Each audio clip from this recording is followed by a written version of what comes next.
Está começando mais um Feira Pod, galera! E nessa noite, perdoe minha mãe, perdoe a mãe de Diego, estamos bebendo novamente. Mas hoje, com muito zelo, muita cautela e degustando. Porque na minha frente está Matheus da Cervejaria Sertões. Matheus, sua câmera é essa? Dá um alô pra galera, Matheus. Salve, salve, geral. Prazer, satisfação estar aqui. Muito obrigado pelo convite.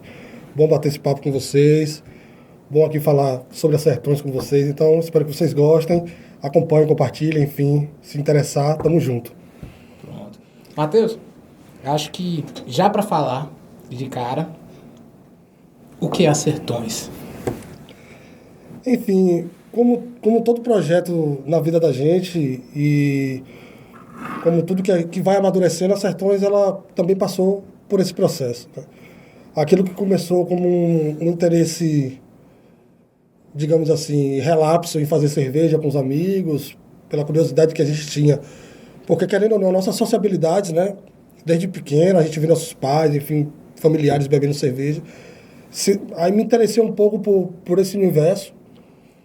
E aí a gente começou a produzir. E aí, a partir dessa produção, que era uma produção caseira, artesanal, etc., foi crescendo aquele movimento de querer compartilhar essa ideia, esses sabores com outras pessoas, e aquela coisa foi amadurecendo. E hoje eu digo que a Cervejaria Sertões, ela é... Eu sempre pensei ela como um mix de coisa. A cerveja sempre foi, na nossa perspectiva, um ângulo mediador das coisas, né? Para a gente fazer o que a gente gosta. Tanto que você pensar nas Sertões, a gente está ligado com arte, com música, com exposição, enfim, esse dia teve cabeça aqui, eu lembrei de uma vernissagem que a gente fez dele. Eu estive lá, eu lembro. Muito bonita, muito linda. Da valorização dos artistas feirenses também, que é uma perspectiva muito forte da gente, de pensar esse nosso lugar, de trabalhar nossa simbologia, que eu acho que é uma coisa fantástica, que a gente tem aí uma economia simbólica feirense, digamos assim, muito rica, e a Sertões foi se apropriando, talvez não seja a palavra correta, mas foi se identificando com aquilo, foi sendo afetado por aquilo, e tudo isso foi mediado pela essa produção de cerveja, pelo interesse da cerveja. Por quê? Porque a cerveja, em nossa cultura, ela é, de fato, um elemento mediador, ela está mediando nossa conversa aqui, né? Molhando nossas palavras, como a gente... Gostei disso. Molhando as palavras, como a galera na mesa de bar sempre fala. E Feira de Santana sempre foi caracterizada por uma cidade de muitos bares, né? Ou seja, do pessoal que gosta muito de cerveja. Então, eu acho que a Cervejaria Sertões é justamente esse meio de campo entre cerveja, cultura, nos seus mais diversos aspectos, e valorização do nosso lugar. Eu acho que isso é uma premissa política, inclusive nossa, não abrir mão de falar de nós, sobre nós, com nós. Eu acho que isso é uma coisa importantíssima, porque faz sentido pra gente isso, entendeu? Se não for dessa forma, não faz sentido. Não faz sentido pra mim, pra Ludmilla, pra Thiago. Nunca fez sentido, né? Só faz sentido se for encruzilhada de Lucas. Se a gente souber o que é Lucas pra gente, o que foi Lucas pra gente, qual é a simbologia que Lucas traz pro povo feirense, se for o Cassino Irajá, se for a experiência voodoo, só faz sentido se for assim. Sempre foi isso. Então a gente tem essa relação. É uma cervejaria que não é novidade dentro do mercado cervejeiro. A gente é bem honesto em falar isso.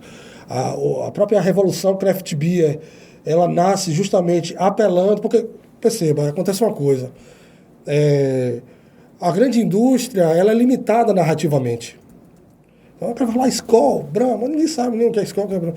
Quando chega a revolução craft beer, ela começa a abrir a possibilidade de outras narrativas. Você fala do seu lugar, das coisas que você gosta, enfim. Então, cada rótulo de cerveja vai ter um nome, etc, etc. Então, a gente acabou aproveitando toda essa deixa e falou, por que não a gente não fazer isso aqui em Feira de Santana, aproveitando essa simbologia que, na minha opinião, é riquíssima. E como você já está até conversando isso, como vocês também entendem, que é muito rica, histórias, narrativas, imaginários, memórias, enfim.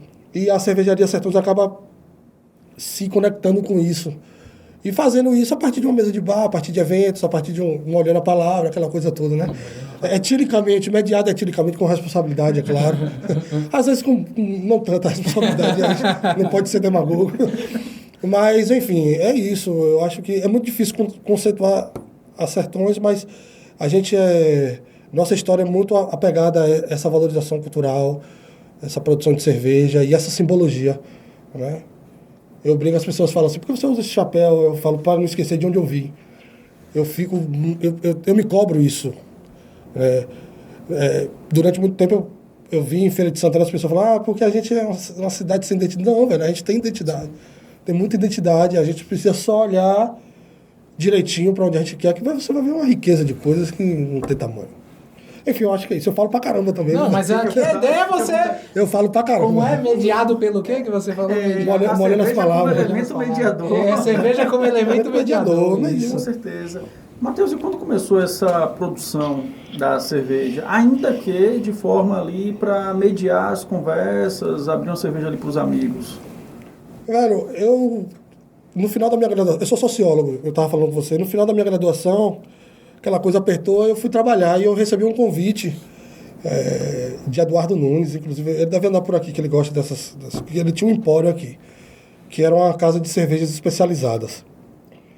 E aí eu fui trabalhar com ele precisava de um cara que era mais descolado que nem eu, enfim, que tinha um poder de comunicação. Não, vamos trabalhar comigo e tal. Eu falei, bora. Eu estava no final de graduação, escrevendo monografia, e eu fui trabalhar. Quando eu cheguei lá, velho, eu falei, meu Deus, velho, isso tudo é cerveja, Duda. Aí ele, Aí aquilo me encantou de cara, sacou? Porque eu bebia cerveja já na época e não tinha noção de que existia aquele universo de sabores, de imagens, de estilos, enfim. E aí eu comecei a trabalhar e começou a crescer em mim aquela vontade de falar, velho, pô, que negócio legal, que negócio que eu tô me identificando. E comecei a experimentar muita cerveja também. E aí eu sempre comentava isso com alguns amigos mais próximos, né? Eles iam também e tal. E aí nesse interim, eu falei, pô, tem uma lacuna aqui, que é tipo assim, o Empório sempre vendeu muitos rótulos de cerveja, mas ele não trabalhava com produção própria. E aí eu comecei, assim como eu acho que 99% das cervejarias ou dos cervejeiros, indo na internet, comprando um kit de cerveja e fazendo cerveja em casa. Só que eu nunca fui muito bom, digamos assim, nessa questão manufatureira, né? E aí eu chamei um amigo meu, Thiago, eu sabia que Thiago que é nosso cervejeiro, velho, eu tô com essa ideia, você é louco, velho. Que isso? Como é isso? Falei, vamos fazer e tal, não sei o quê. Aí chamei uns outros amigos também, uns primos, amigos, e a gente começou a fazer. Comprou o kit. Isso em meados do quê? Isso aí foi final de 2015, velho. A gente tem 6 anos aí na Labuta. E aí a gente começou, pô, muito incipiente, aquela coisa, erro e acerto, né? E aí a gente começou a fazer, começou a beber, começou a beber, e começou a mostrar aos amigos que não tinha nada a ver com o processo, falou, pô, tá bom pra caralho, e, pô, por que vocês não pensam, por que vocês não... E aí começou aquela coisa toda. E aí eu falei, porra, então vamos dar um nome, aí veio aquela Sertão, né, veio na cabeça, não, vamos botar a cervejaria Sertão. Aí depois eu falei, não, pô, são muitos sertões, né? Já diria Guimarães Rosa, né? Muitos sertões. Então vamos botar sertões no nosso lugar, precisa do sertão, enfim. Naquela época eu estava muito debruçado também sobre a historiografia ferense, era uma coisa que até hoje me cativa muito, enfim. E aí a galera topou. E em paralelo a esse processo, aí a gente foi conhecendo cervejeiros e tal. Aí em paralelo a esse processo tinha aquele boom das feiras... Daquelas feiras, Feira da Praça, etc. Aqueles eventos. Isso, os eventos que, inclusive, propagaram muitos outros empreendimentos, né? Hoje eu passei na Sopraiana ali, eu lembrei disso hoje, por exemplo. A própria Estação Gourmet, que está lá do lado das Sertões, hoje também, a gente nasceu todo mundo lá. E aí Murilo e Margarete, bora, e a gente foi, meio que... Eu me lembro que a primeira cerveja é muito ruim, cara, assim, eu não posso falar isso hoje, enfim. Mas a gente foi, e aquilo ali para mim foi uma base fundamental para a gente fomentar a nossa prática, né? E aí a gente começou a ir para as feiras da praça, as pessoas começaram a conhecer nosso produto, e em paralelo a esse processo, a gente começou a ter um volume de demanda, então a gente não poderia mais... fazer do jeito que a gente estava fazendo, era muito pouco, enfim, etc. Não dava, enfim, como até hoje a gente tem problemas de produção, mas Isso deu uma alavancada na gente. Aí a gente começou a se interessar pelo processo de produção em uma maior escala. E aí a gente foi conhecer novas fábricas, conhecer o mercado cervejeiro fora de Feira de Santana. Que aqui em Feira de Santana tinha uma galera que já fazia também assim, espaçada e tal. Um fazia ali, outro fazia aqui. E aí também veio, todo nesse turbilhão de coisa aí, veio a galera, e se eu quiser tomar, vou beber aonde depois? Porque as feiras eram momentâneas, né? Sim. E aí também veio daí a vontade de abrir um ponto de venda e tal. Aí a gente começou a fazer de forma terceirizada o processo de produção que a gente faz até hoje. Aí veio o Sebrae no processo, que começou a auxiliar a gente, começou a explicar, velho, olha, o volume que vocês fazem ainda não é interessante ter uma fábrica, porque eu não penso em terceirizar e tal. E deu todo esse suporte de gestão, que é uma coisa que, por exemplo, a gente tinha muita paixão. Paixão nunca faltou. Mas faltava gestão e veio o Sebrae, enfim. E aí a gente tem caminhado aí há 6 anos aí nessa trajetória, falando da nossa cidade, bebendo cerveja e por aí vai. Queria pegar o gancho que você falou aí, Matheus, do Sebrae. Acho que vale a pena a gente falar, Diego. Pode falar. Galera, como a gente estava conversando aqui agora há pouco com o Matheus, e eu acho que é válido para a maioria dos empresários, porque uma das ideias do Ferapod é trazer empresários para lhe contar as histórias, e todos contam que se depararam com alguns problemas, algumas barreiras, Sim. que facilmente seriam solucionadas com, como eu posso chamar? Produtos do Sebrae? Com ajuda técnica especializada. Eu Do acho que essa é a Sebrae. grande questão. Porque como Matheus falou, tinha a questão da paixão, entendeu? Mas chega Exato. uma É hora fundamental isso que a galera que depois faz. você vai A paixão pra uma- barra numa parede que você precisa de ajuda técnica. E você erra muito com a paixão. É. A gente fez muita besteira. do tipo. Tipo, comprar equipamento que não precisava. Passou por esse processo. Quando eu lembro disso, eu fico injuriado até hoje. Tipo assim, investi uma grana numa parada que não teve retorno, entendeu? Sim.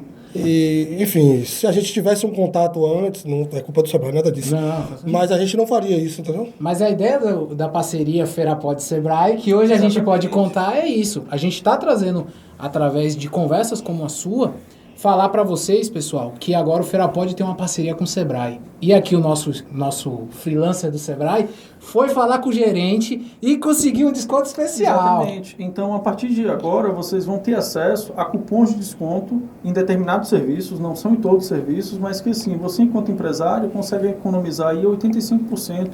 E esse restante, esses 15%, você parcela no cartão, Matheus. Repete de novo a porcentagem, Diego. Pra quem tá- 85% de desconto. Você chega lá no site, você vai ver o preço cheio. Quando você coloca o nosso cupom, esse cupom ele varia de um produto para o outro. Você vai ter 85% de desconto e divide o restante no cartão em 15%. Então, esse restante, Matheus, você pode dividir em até 10 vezes. Conheço esse A produto. gente brinca que a coisa aí tá de pai para filho. Tá Nem mesmo. pai para filho tá fazendo isso hoje em dia. E aí é aquele produto que é o Sebrae Tech. Então, hoje a gente tem esse cupom especializado para determinados produtos. Quer saber quais são esses produtos? Dá uma olhada na nossa página. A página já está também no ar. O link Vocês vai vão estar na poder- descrição, exatamente, o link vocês na vão poder descrição. ver os produtos. Mas, Matheus, voltando, me diga uma coisa. Quando começou, assim, a paixão, ela começou a virar um negócio? Qual foi a chave? Velho, eu particularmente, eu sempre sonhei muito alto, eu particularmente. Eu sempre, quando comecei, eu sempre pensei numa possibilidade de rentabilidade monetária com isso. Inclusive de uma rentabilidade que fazer o que você gosta. Confesso que não esperava que era tão difícil, porque o mercado cervejeiro da gente é um mercado bem especializado e ele passa por alguns problemas estruturais, mas que a gente vem superando. A pandemia deu uma chacoalhada na gente, mas a gente vinha até num ritmo interessante. Mas aí, quando a gente botou um ponto de venda e que quando a gente começou a perceber que a demanda, a oferta que a gente tinha de nosso produto, que ainda é um problema nosso, era maior, aí eu falei, pô, o negócio tá valendo. E foi nesse momento que aí eu falei, pô, não adianta, daqui para frente eu não vou saber ir sozinho. Eu sempre tive essa consciência.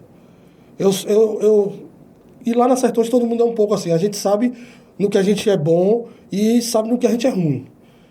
Tanto que você falou do Sebrae, tem uma história engraçada, porque tinha um núcleo de cervejeiros lá em Salvador. E quando eu comecei a empacar em alguns processos, não compreender outros processos e sentir dúvida no caminhar da própria Sertões, eu falei, pô, eu vou para outros lugares, porque eu preciso... E aí eu fui para Lauro de Freitas, fui para Salvador, fui para tudo que era lugar, conversar com o pessoal. E nesse período, o Sebrae estava abrindo um núcleo de cervejeiros lá em Salvador.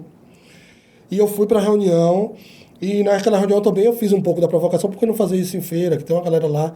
E eu acredito que eu em certa medida, eu tenha colaborado um pouco para o surgimento do núcleo daqui. Por exemplo, o Sebrae levou a gente para Blumenau, para a gente ver outros tipos de produção. Então, isso foi fundamental para a gente ter uma noção de mercado e ter uma noção do que de fato está fazendo. Por quê? O que é que acontece? Inclusive, no mercado da gente, geralmente os donos de cervejaria eles têm um segundo ofício, um primeiro ofício. Então, isso impacta diretamente também no índice de qualidade da gente. Né? Porque você não tem uma dedicação exclusiva daquilo. Então, o Sebrae veio mostrar isso para a gente, enfim. Eu me lembro que o Sebrae fez uma pesquisa interessantíssima que me deu um suporte para tomar decisões, por exemplo, anos atrás, do que fazer, do que não fazer, que é fundamental. Então, foi a partir disso aí que a gente começou a ver como negócio. E aí, como negócio, a gente começou a projetar também. Aí a gente começou a projetar onde a gente quer chegar. Inclusive, foi o Sebrae que fez essa projeção com a gente, assessorando a gente junto à consultoria do Rio Grande do Sul, um pessoal super bacana. Então, a gente hoje tem um caminho muito bem delineado de onde a gente quer chegar e quais são os obstáculos que a gente precisa superar para chegar até lá. Obviamente que atrapalhou um pouco tudo esse contexto pandêmico, né? Mas foi quem deu um suporte a Ellen, enfim. Eu esqueci o nome do cara, ele vai me matar. O cara que teve aqui. Me desculpa, eu esqueci o nome. Galera, ele também gosta de tomar uma cervejinha, tá, galera? Exato. Mas é isso. E aí, foi aí que a gente começou a perceber que, pô, não é uma coisa que tem um espaço. E aí, pensando dentro de uma projeção de cultura de consumo, é uma coisa que tem um nicho de mercado também muito interessante e que a gente pode aproveitar isso, falando de nossa cidade, falando das nossas questões, enfim, propiciando um ambiente legal para a galera beber e por aí vai. Matheus? Vamos olhar a palavra aqui, viu? Vocês. Por favor, fica à vontade. Por favor. Eu já frequentei a Sertões algumas vezes. Achei fantástico. Eu acho que foi o primeiro contato que eu tive com cerveja artesanal, foi a Sertões. Me diga uma coisa, você falou, poxa, eu cheguei no empório que você falou, correto? Eu vi uma variedade muito grande de bebidas. Eram outras cervejas artesanais, no caso.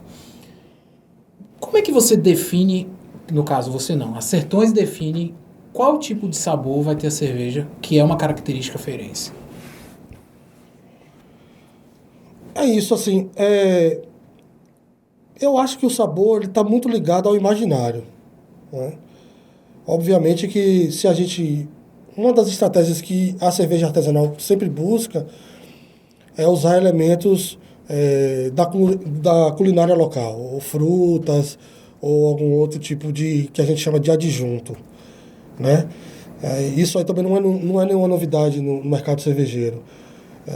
As pessoas utilizam aquilo que digamos assim, o seu ecossistema ali está lhe propiciando. Por exemplo, mandioca, ou umbu, enfim.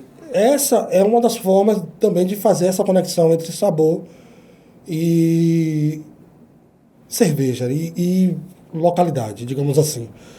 Uma das outras estratégias que eu acho também que tem o mesmo peso é justamente o imaginário.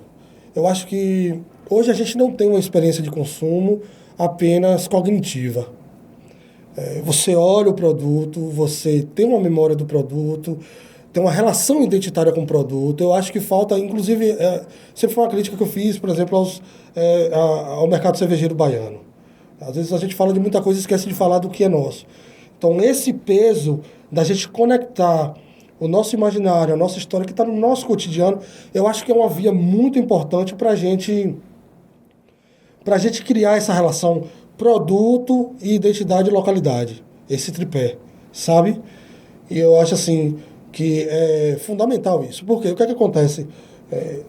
Eu acho que o que a cerveja artesanal nos deu de melhor é a possibilidade de falar do que a gente quiser. E eu acho massa quando a gente começa a utilizar uma comunicação que seja extremamente voltada para cotidianidades nossas. Então eu acho que, por exemplo, essa foi uma estratégia que a Sertões usou e que, na minha opinião, deu muito certo. Talvez seja o nosso maior ponto forte. Sim. Você vai pegar nossos rótulos, enfim, você vai ver que tem ali sempre uma relação com a cidade, etc, etc. Então, assim, eu acho isso muito importante. Eu acho que isso é uma perspectiva. Porque, perceba uma parada. Eu tenho que dizer para o consumidor por que ele tem que tomar uma encruzilhada de Lucas. Essa é a preocupação que a gente tem. E às vezes eu falo com as pessoas, essa é a preocupação que a gente tem que ter. Óbvio que a gente tem que ter uma preocupação com o produto que a gente vai oferecer, com a qualidade do produto, mas eu também tenho que ter a preocupação de dizer, por que você está bebendo uma encruzilhada de Lucas? Por que você vai pagar R$ 23 nessa garrafa e você não vai... Porque tem essa questão do preço também. Sim. A gente não pode fechar os olhos para isso. E assim, por que eu vou pagar mais caro nisso? O que isso tem para me oferecer? Essa é a questão.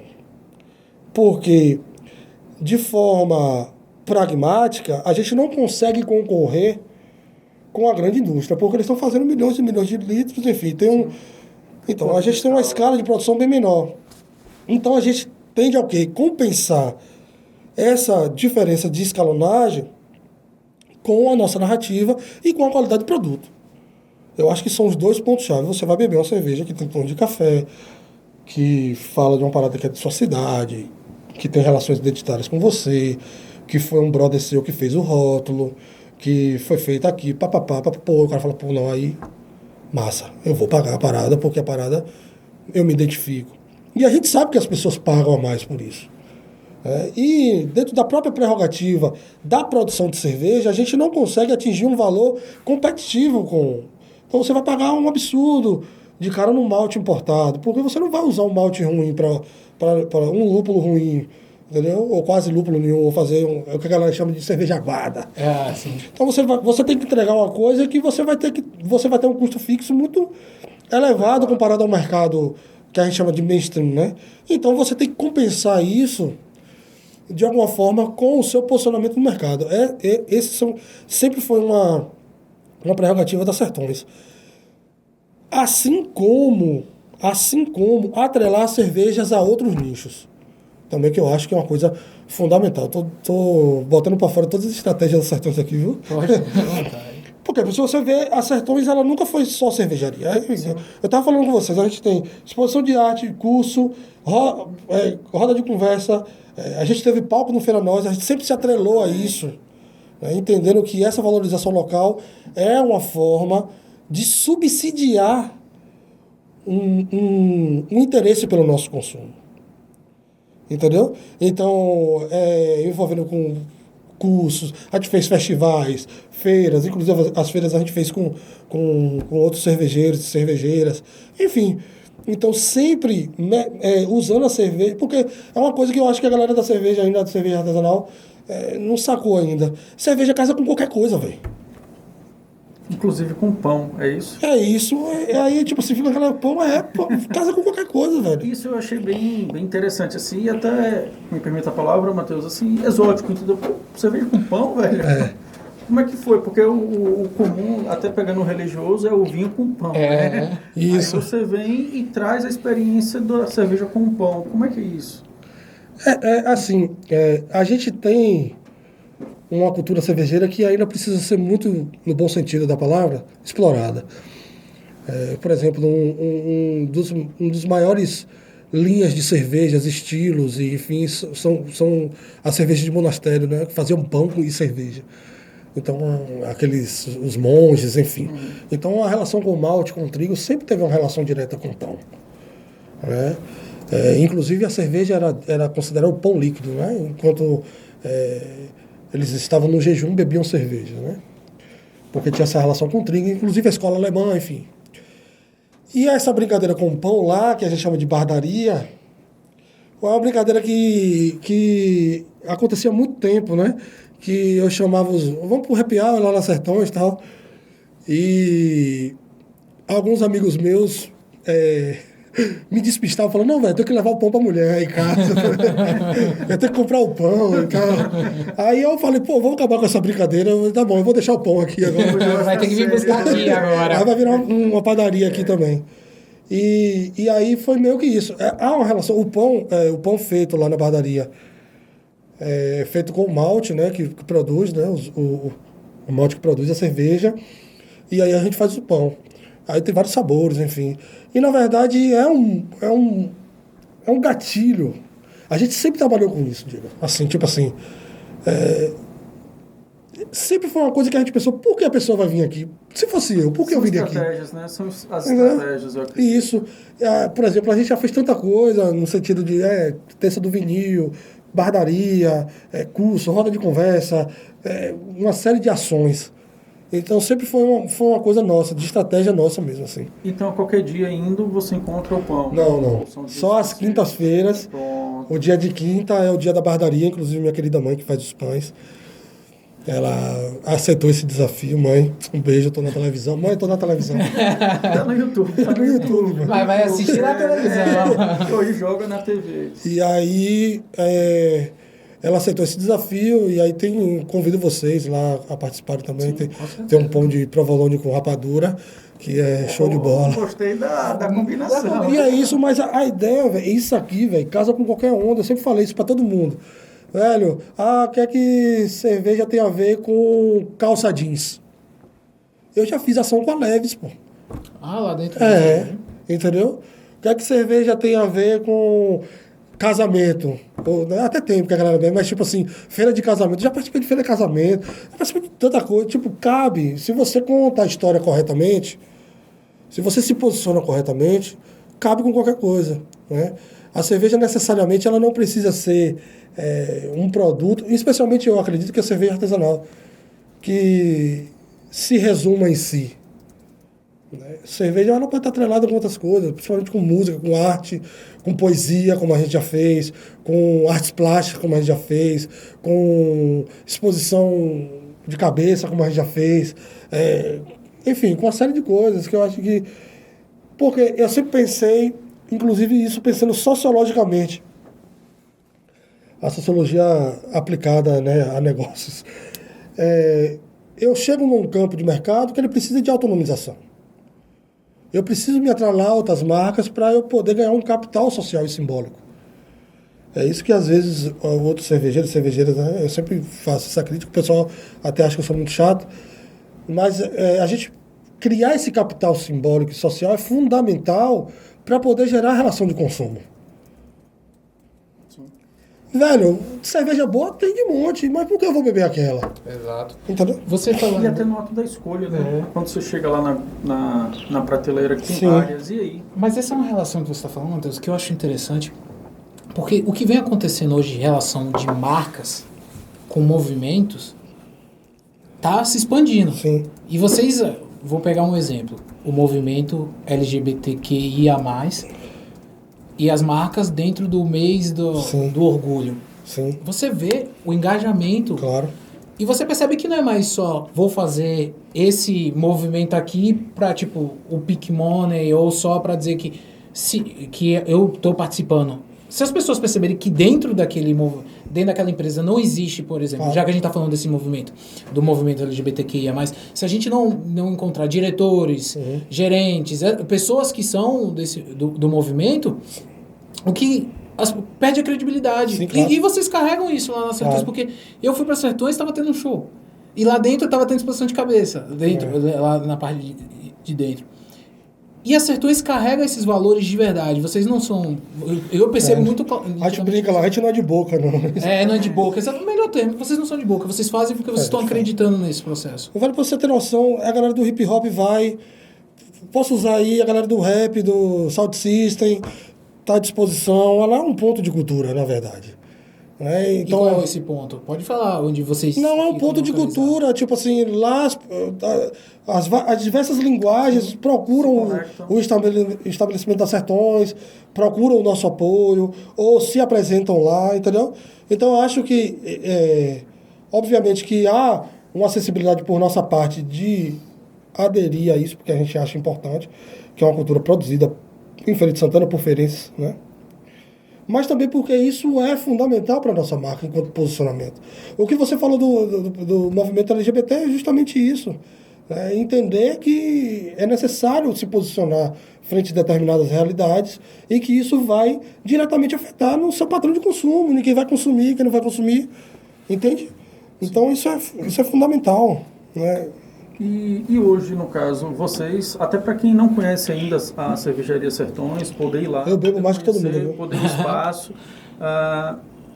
Matheus, Cervejaria Sertões, além das cervejas que vocês mesmos produzem, vocês têm outras cervejas de outras Sim. marcas locais que Sim. vocês comercializam? Como funciona?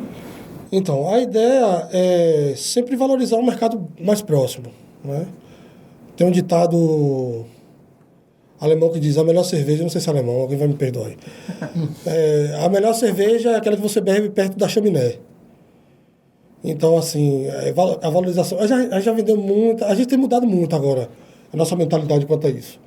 Inclusive que eu falei com vocês que eu estava em Aracaju e tal, conheci o mercado sergipano agora, tem uma cervejaria lá, o Sá, Terres, enfim, eu comecei a dialogar com outros e eu tenho mudado bastante esse pensamento quanto à produção de cerveja. Mas a gente trabalha com... Eu acho que já vendeu de todas as marcas lá, nas Sertões. De que já rolou aí na Bahia. Mas a gente trabalhava muitas vezes com marcas de fora. E aí a gente começou a entender que, primeiro porque é mais onerado. Né? Você tem que trazer, tem logística. Às vezes, esse ditado que eu disse é justamente a qualidade. Né? Quanto mais fresca a cerveja, melhor. Então, quanto mais fresca, quanto mais próxima da produção, você vai ter uma experiência sensorial melhor. Então, nada melhor. E você hoje já tem fábrica, né? Agora, recentemente, lançou uma fábrica em Feira. Já tem várias fábricas em Lauro, Salvador, Lauro ali, enfim. Tem uma gama de produtores e produtoras que conseguem lhe atender nesse sentido, né? Então, a gente deixou um pouco de lado. A gente trabalhava antigamente com muita cerveja de São Paulo, que eram polos mais fortes, mas que com o tempo aqui na Bahia vem crescendo.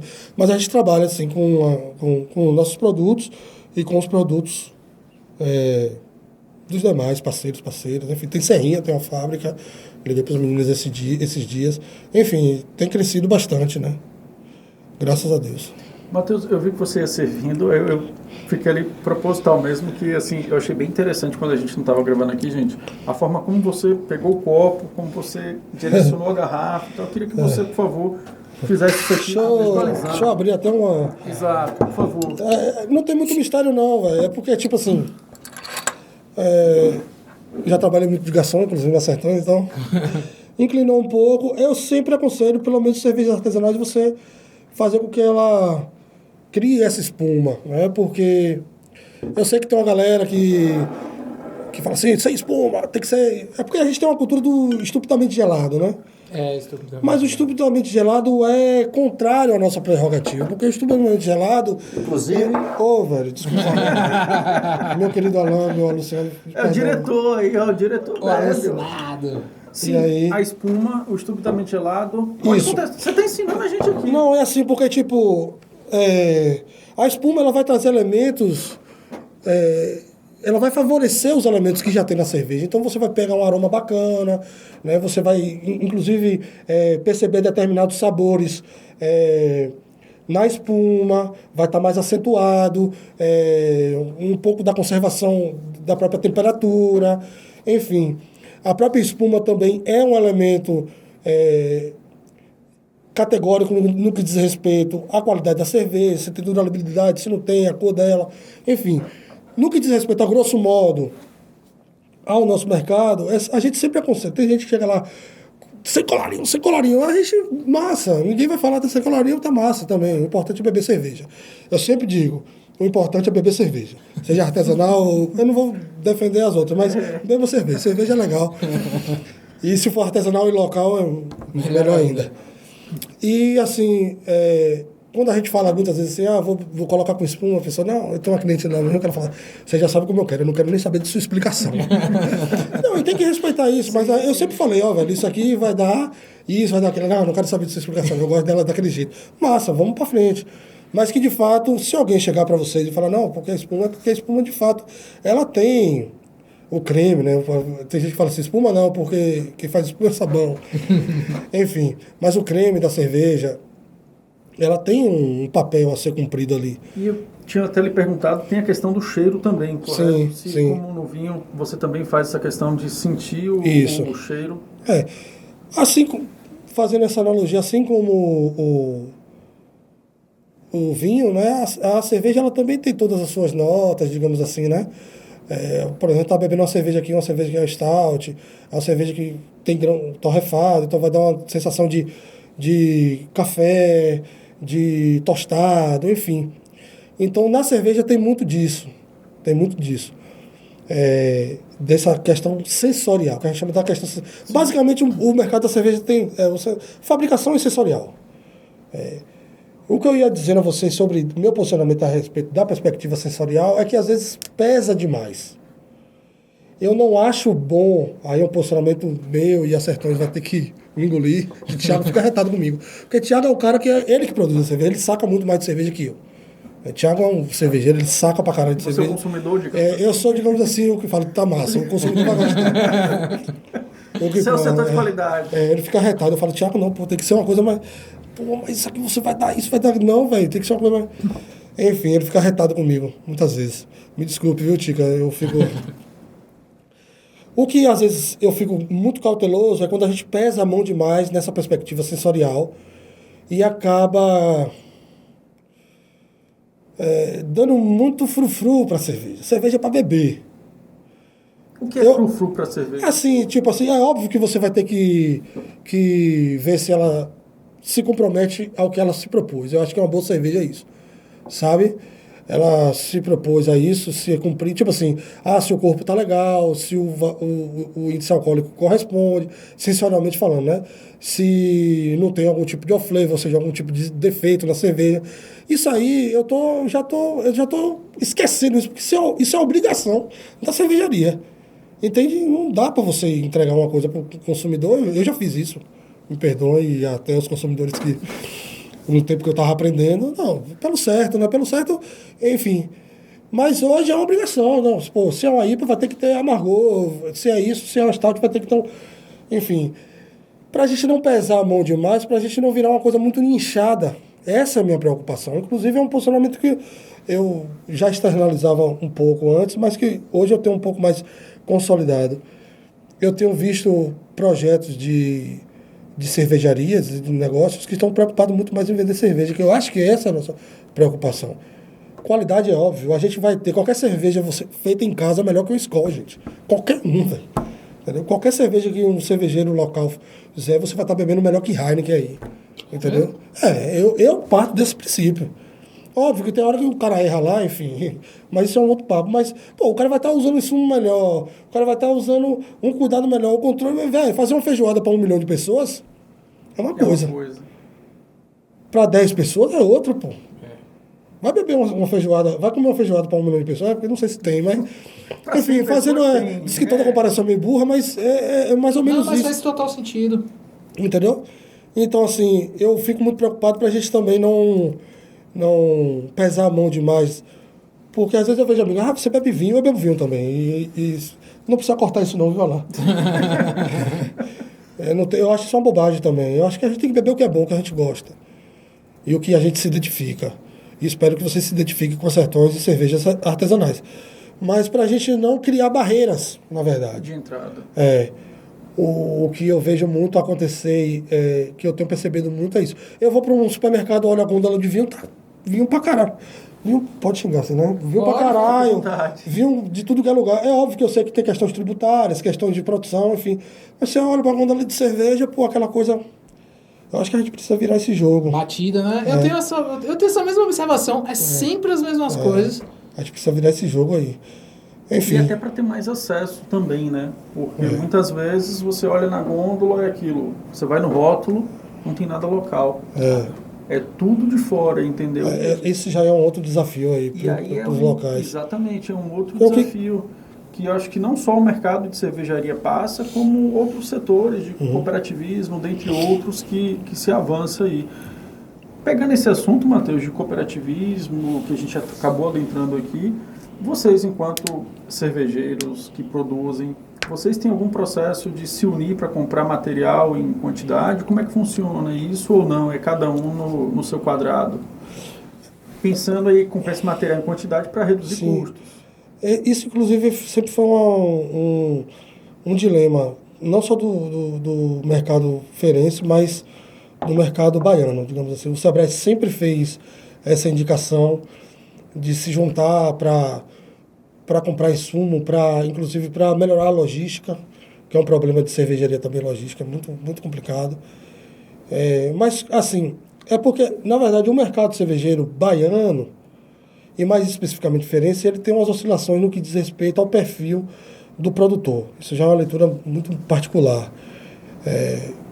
Tem produtores que têm uma proposta muito mais avançada, sertões, etc. E tem produtores ainda que estão analisando o mercado, então isso dá uma oscilação no que diz respeito à conjuntura, ao contexto da cena de cerveja.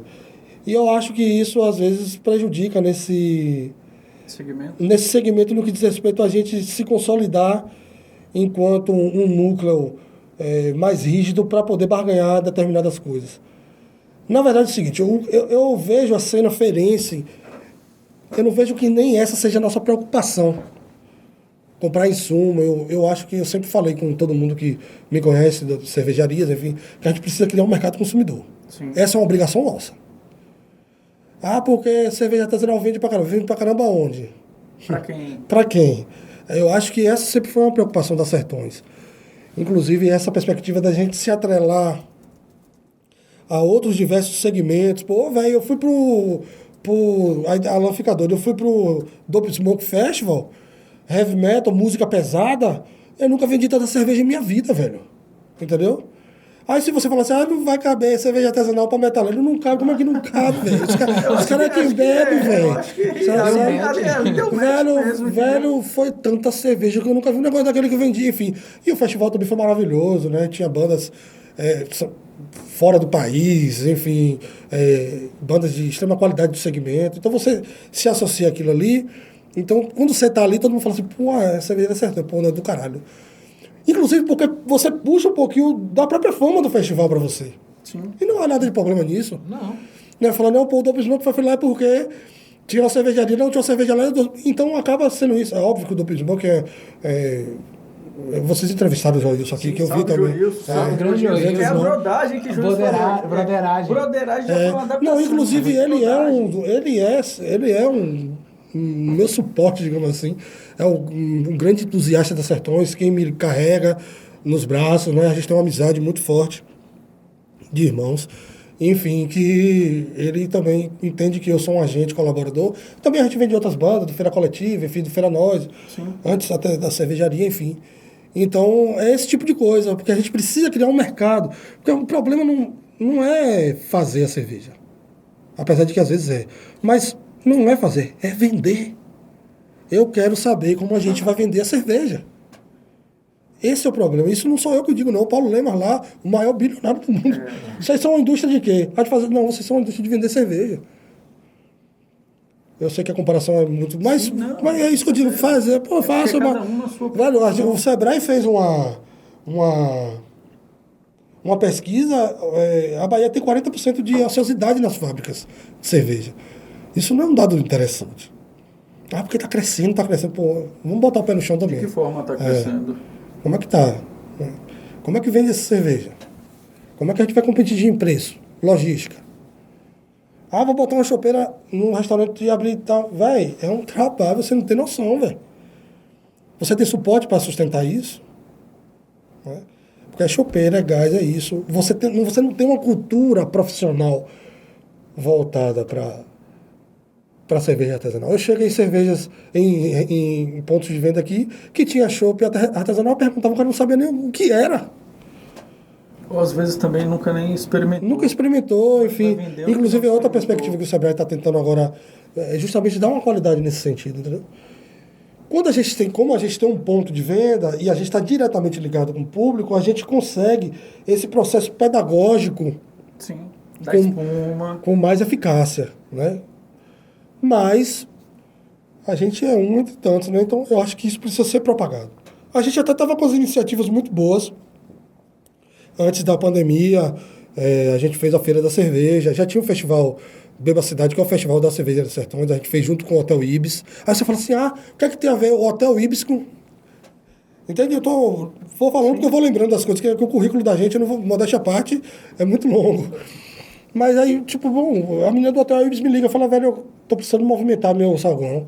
Vocês têm alguma ideia? Eu falei, tenho, mentira, não tinha nada, né? Cerveja. Tomara que se ela ver isso aí, ela...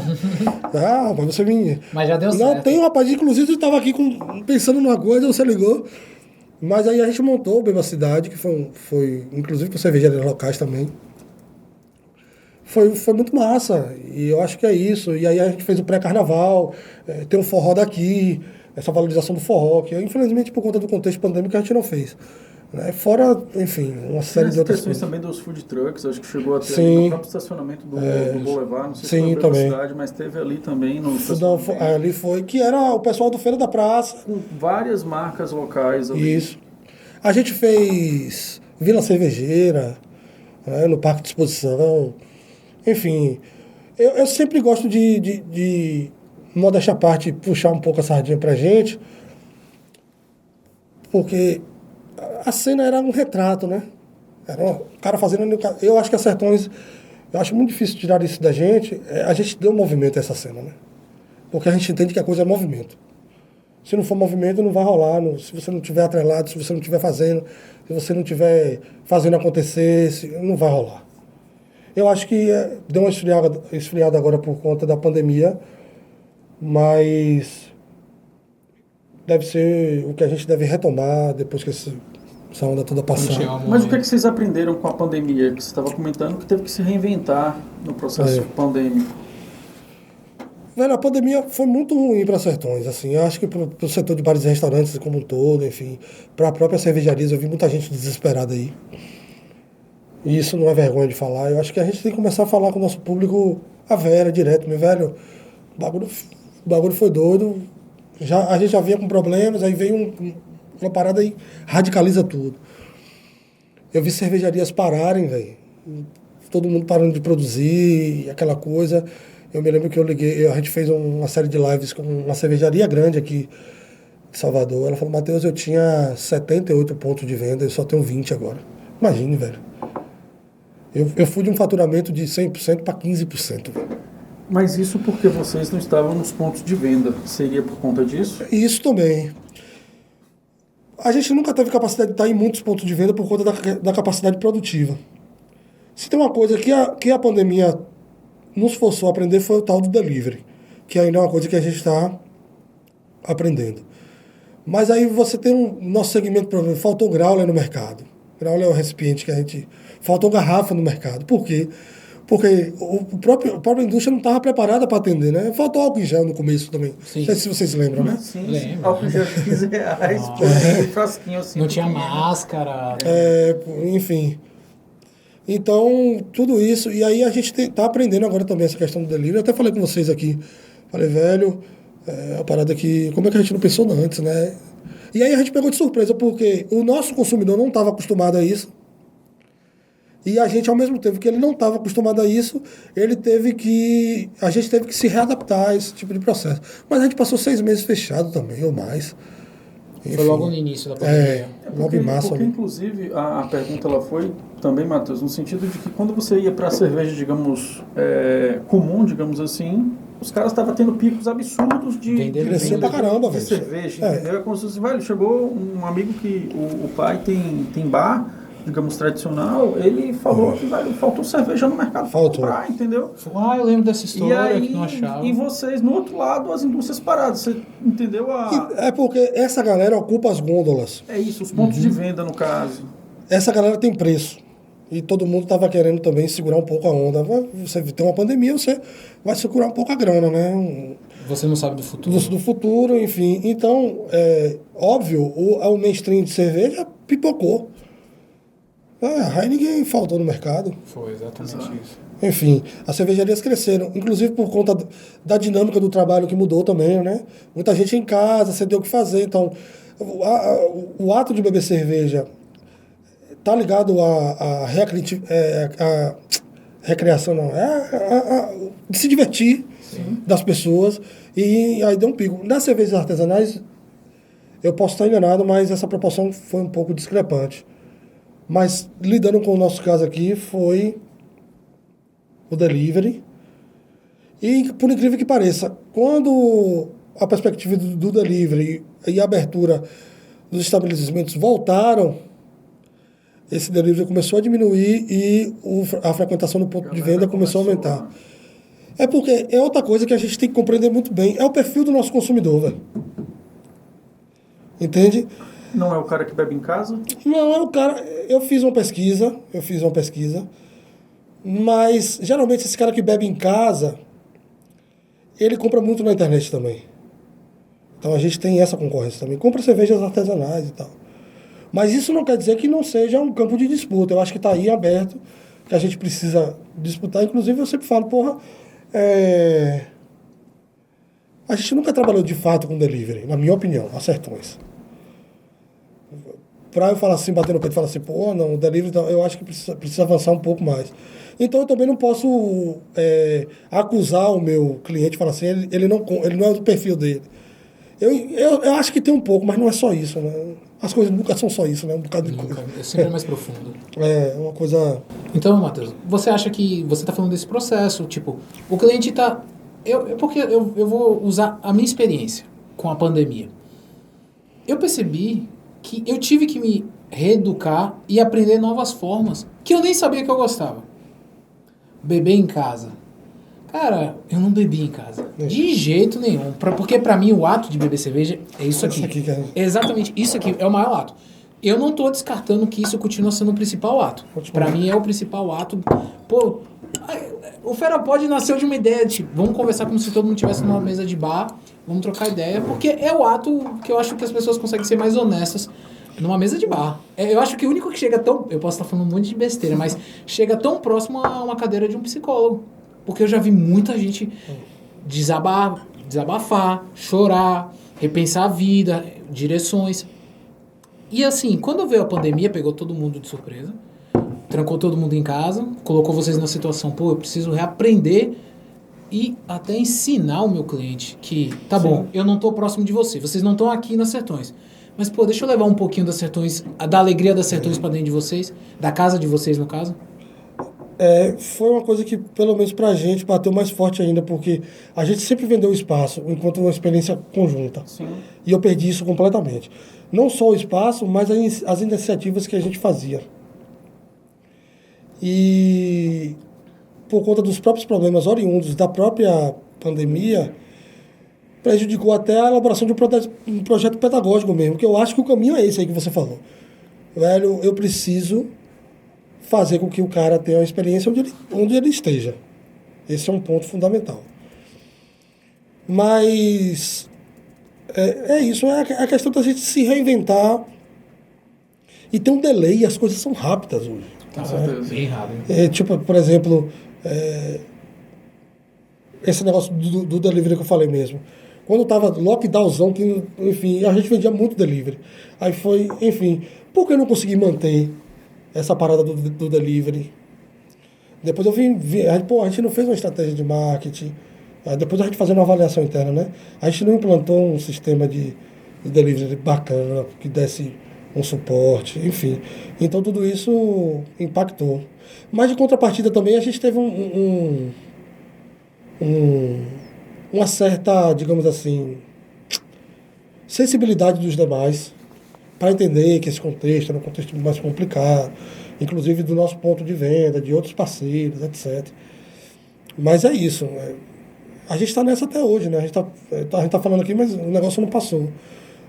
A gente torce para que passe logo, que a gente se vacine cada vez mais, mas começando a pensar como é que vai ser esse pós. Né? Porque, pense você, todas as minhas potencialidades, às vezes, foram... Minha ideia sempre foi, eu vou te levar para você ver uma exposição de cabeça. Para você curtir um vinil. para você fazer um curso de cerveja, para você fazer uma degustação guiada. Sempre foi uma coisa muito presencial, velho. Porque ninguém ia imaginar isso também, né? Assim, pô, foda. Aí você falou do curso. Em que consiste o curso que vocês desenvolvem, que vocês apresentavam? É para a pessoa aprender a entender um pouco mais de como é uma cerveja? É já para meter a mão na massa e produzir? Como é? Então, quando eu falei agora há pouco sobre a necessidade da gente criar um mercado mais qualificado de consumo de cerveja, a gente sempre teve a preocupação de oferecer momentos pedagógicos mesmo, assim, de aprendizado. Então a gente fez uma série de cursos, seja de curso para aprender a fazer cerveja, ou sobre estilo de cerveja, ou apenas bate-papo cervejeiro. A gente tinha uma campanha lá no Bate-Papo Cervejeiro. A gente sempre trazia um cervejeiro de outra cervejaria, enfim, degustações guiadas, até cursos mais especializados voltados para o próprio produtor de cerveja, como tipo assim, curso de qualidade de água, enfim, uma série de coisas. Porque a gente sempre entendeu que esse processo formativo é fundamental para a gente dar qualidade para o consumidor, porque é uma coisa que acontece muito hoje, e falo para vocês também. Às vezes tem muita gente que não sabe o que está bebendo. E não é porque você precisa saber o que está bebendo, necessariamente, isso aqui é um... Mas eu acho assim que a minha filosofia só tem, a grosso modo, os cervejeiros podem ficar até arretados comigo, não tem problema, tem 2 tipos de cerveja, a boa e a ruim. Eu acho que minimamente o consumidor tem que saber identificar isso a partir de determinados critérios. Não só puramente pelo gosto dele. É óbvio que o gosto dele vai interferir nas suas predileções. Mas, fala, não, essa cerveja tá boa, essa cerveja tá ruim. Enfim, eu acho que isso... Quem é o público, Matheus? B&C. Quem consome cerveja artesanal? Não, Da Sertões. Não só das Sertões, mas também do curso. Esse curso Sim, é a galera que é interessada, tipo assim, a galera que já vem do vinho, a galera que é interessada nessa perspectiva mais gourmet, de exploração de sentidos, uma galera mais conectada com perspectivas históricas das coisas também. Enfim, é um público que é mais interessado em saber o que ele está consumindo. E por que ele está consumindo, e para que ele está consumindo. Porque é legal você... Por exemplo, tem um problema que a gente passa muito forte nas Sertões. O cara olha lá o TEP, muitas vezes o cara não sabe, velho. O cara olha assim, velho, não sei porra nenhuma disso aí, velho. Eu me senti assim quando eu fui lá. E isso é um problema da gente. Tipo assim, não é obrigação do cara, sabe? É uma obrigação minha deixar essa comunicação mais acessível para ele. Então, por exemplo, a gente já deu curso lá para explicar o que é um ABC, o que é um IBU, o que é isso, o que é aquilo, o estilo de cerveja, o que é que você vai encontrar, etc, etc. Porque eu percebo muito que às vezes a gente pode perder muitos potenciais consumidores porque você serviu a cerveja errada no momento errado.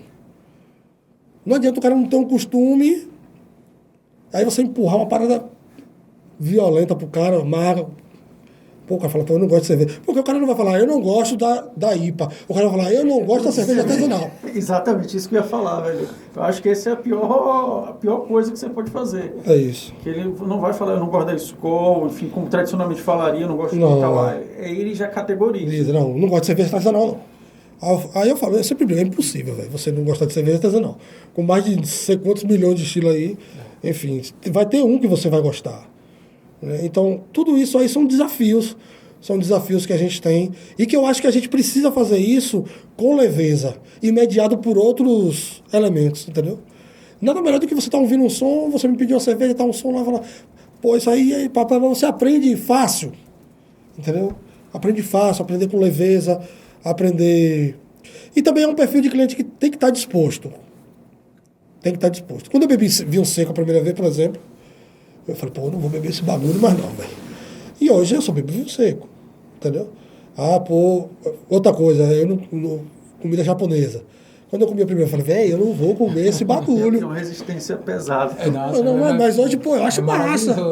Mas eu não sei, eu tô fazendo essas analogias porque rola em outros paladar. A gente tá lidando com paladar, com sabor, enfim. Com certeza.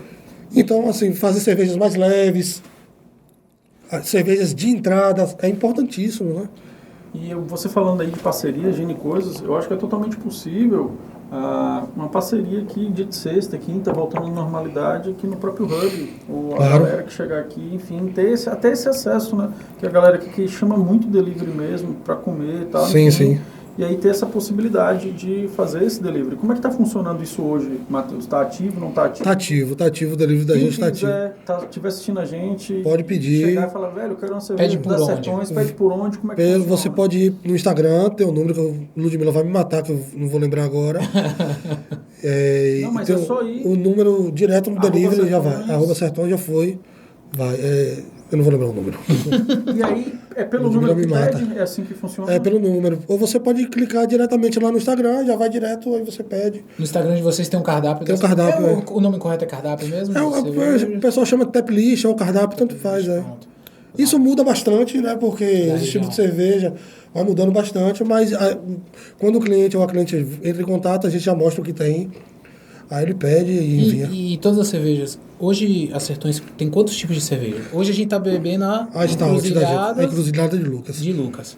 Tem outros tipos de cerveja, outros outros tipos. sabores? Fala um pouquinho do tamanho do cardápio da Sertões. A gente tem hoje formalizado, registrado 6 rótulos de cerveja.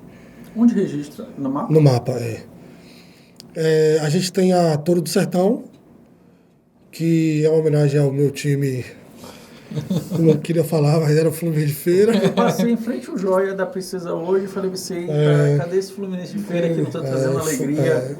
Eu sou Fluminense de Feira, todo mundo que me conhece sabe que eu sou, enfim, um grande entusiasta do touro, meu touro, nosso touro. E foi uma brincadeira que a gente fez lá em 2016. Era Pilsen, hoje é uma Summer Ale, a gente mudou de estilo, porque a gente mudou o local que a gente estava fabricando. A gente tem a Soeto, que é uma cerveja de trigo.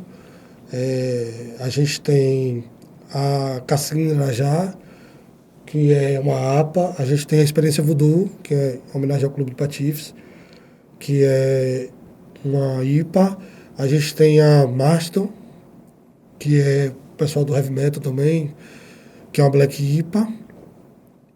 A gente tem a Encanto do Vaqueiro, que é uma bitter. Gostei do nome. A Encanto do Vaqueiro é bonitona. E a Encruzilhada. São todas cervejas ligadas a uma perspectiva diferente de Santana. Assim. É a questão historiográfica que você chegou até a comentar, tentando fazer esse resgate. Esse rótulo aqui mesmo foi o É isso que eu ia perguntar. Por que do nome? Por que do rótulo? O que é? O artista, a Enfim, história. Cada artista... Cada rótulo a gente procura um artista, inclusive para a gente poder mexer com essa galera e ele dar a visão. Esse rótulo que a gente está aqui hoje, a gente faz uma pesquisa, né? Quem ajuda muito a gente nessa pesquisa é o historiador Diego Corrêa, que foi aqui professor da UF, enfim.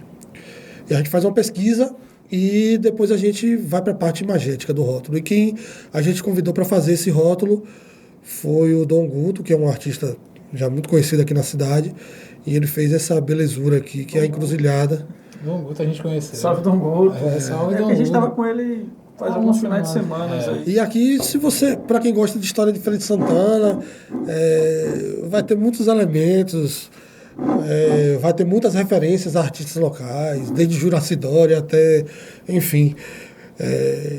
Aqui mesmo tem um bicho que chegou à feira. Eu não gosto de ficar contando muito, não, que eu deixo a galera... Deixa a galera ir lá. Não, mas tem a Pedra do Descanso aqui, né? Que dizia que Lucas descansava lá, enfim. E a gente sempre brinca com essa narrativa referência, né? A Encruzilhada de Lucas é um símbolo muito forte da nossa cidade. Com certeza. Quanto tempo da concepção até esse produto, em média? Velho... Até o mapa lá, até o... porque são 2 processos aí. Tem o processo de concepção da receita, que é o Thiago que faz. Não, vamos fazer um stout. Como é que a gente vai fazer esse stout? Tal? E aí a gente tenta casar com a proposta do rótulo. Por exemplo, a experiência Voodoo. A Voodoo é passeio onda doida. Então, vamos ser onda doida. Pelo nome. Vamos extrapolar nisso, vamos acentuar naquilo, enfim.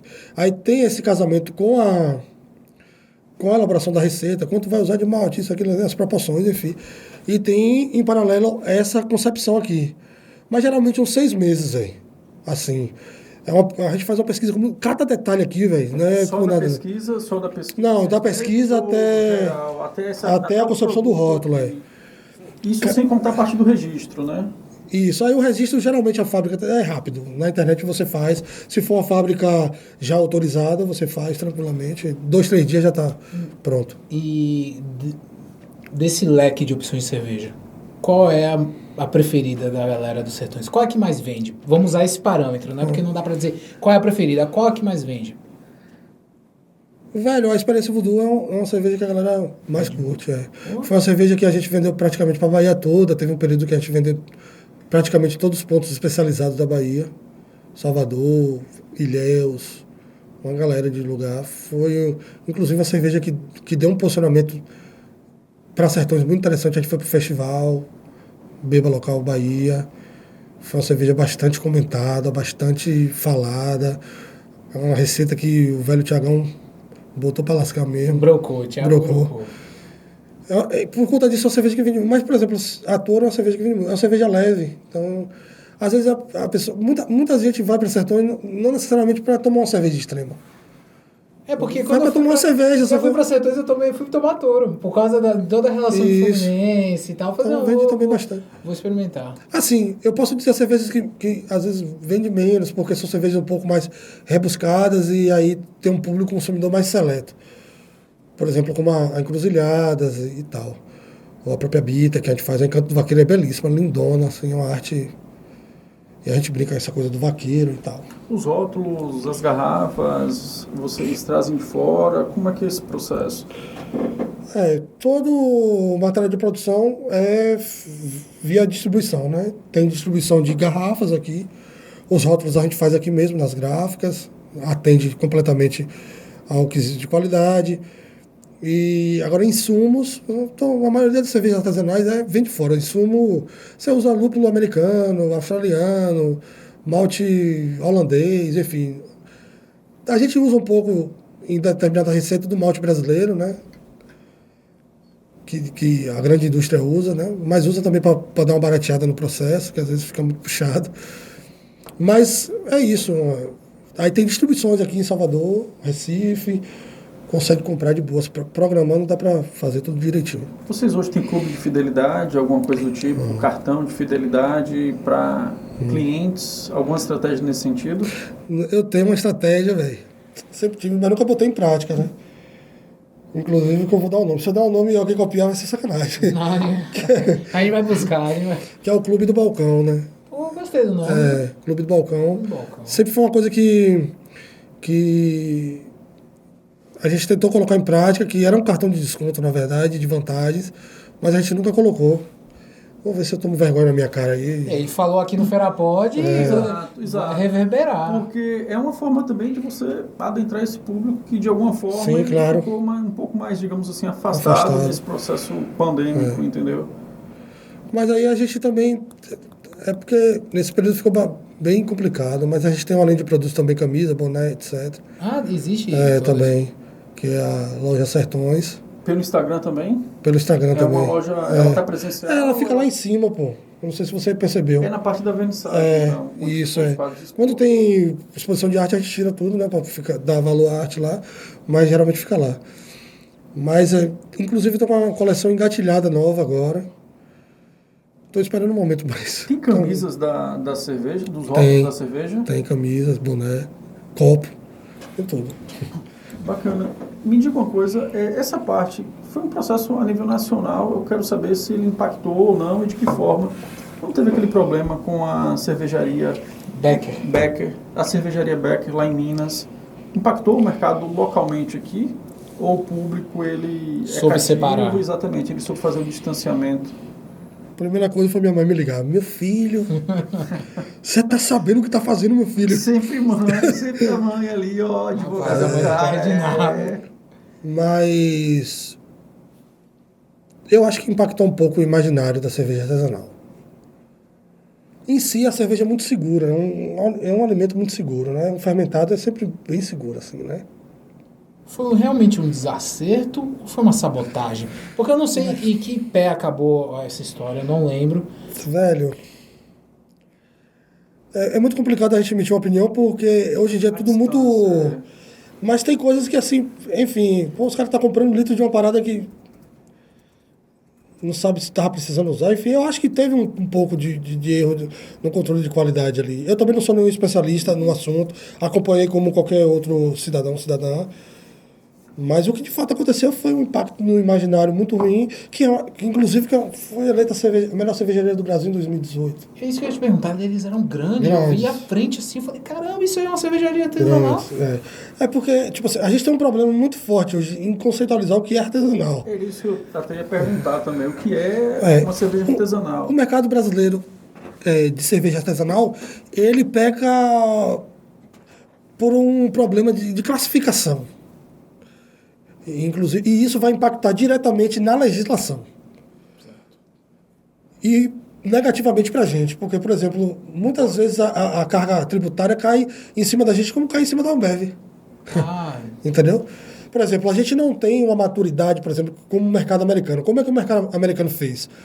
De X a X litro é micro, de X a X litro é nano, de X a X litro é artesanal. Depois disso aqui não é artesanal, pronto. Eles acabaram, enfim... Pela produção. Pela produção. Que é a forma mais inteligente. Isso. Eu costumo classificar entre artesanais e especiais. Por exemplo, você está tomando uma cerveja artesanal, não foi pasteurizada, enfim. Especial seria? A especial, eu gosto de medir a partir do grau de interferência humana na produção do produto. Entende? Às vezes tem cervejarias grandes que a gente acha que é artesanal porque, porra, é um produto foda, tá usando umas paradas bacanas, um processo de qualidade de tecnológico violento, enfim, mas tá fazendo, por exemplo, a Baker. Então a gente precisa discutir mais sobre isso, né? Por exemplo, a Baker era gigante, né? E ainda saía como cerveja artesanal. Comparado a mim, que, por exemplo, eu sou isso aqui, a Baker é isso aqui, entendeu? E nós estamos dentro do mesmo guarda-chuva. Eu acho que isso é um pouco... A gente precisa discutir um pouco mais isso. Guarda-chuva tributário, né? Isso, que é também. Que vai variar também de acordo com o Estado. Mas é isso, entendeu? Por exemplo, você vai tomar, sei lá, a Black Princess. Que eu considero uma cerveja especial. Enfim, uma série de cervejas aí que tem um sabor bacana, que são cervejas bem feitas. Mas não é uma cerveja literalmente artesanal, né? Que então aquelas cervejas... Então cerveja especial seria isso. Por exemplo, você está morando em Aracaju, eu lembro, às vezes eu ia com um amigo ali no Extra da Vida, e tem lá aquela seção só com cervejas que a gente chamava de diferentes, que você não encontra no mercado local. Isso seria cervejas especiais? Na minha opinião, assim. Tem gente que defende o contrário. Não há uma consonância aí literal. Porque, por exemplo, tem uma questão que se chama... que é uma questão produtiva. Você não está bebendo uma cerveja pasteurizada, ou seja, é uma cerveja que foi feita para você consumir logo, não vai ter tempo de prateleira aqui. E aí é meio que uma heresia dizer que uma cerveja artesanal foi pasteurizada, porque vai matar um bocado de onda que é de fuder na cerveja, que é massa na cerveja. Hoje lá na Sertões você vende cervejas especiais ou só cervejas Vendo cervejas especiais também. Vendo vários rótulos, assim, Paulana, 1906, enfim, outras cervejarias artesanais também, da região, enfim. Vendo também outros rótulos, tem gente que procura, tem gente que gosta, se amarra. E aí, se utilizado de forma, acredito, correta, fica até uma porta de entrada, né, para apresentar, enfim, para o cara ir beber outra cerveja depois, entendeu? Mas rola isso. O mercado de cerveja é um mercado que tem crescido no Brasil, que tem despertado a atenção de muita gente, que de fato, vocês devem ter percebido, há 10 anos atrás ninguém estava falando disso. Você ia beber Brahma Amazônia lá, Antártica e lá vai. Hoje em dia não, você já tem um leque de escolha.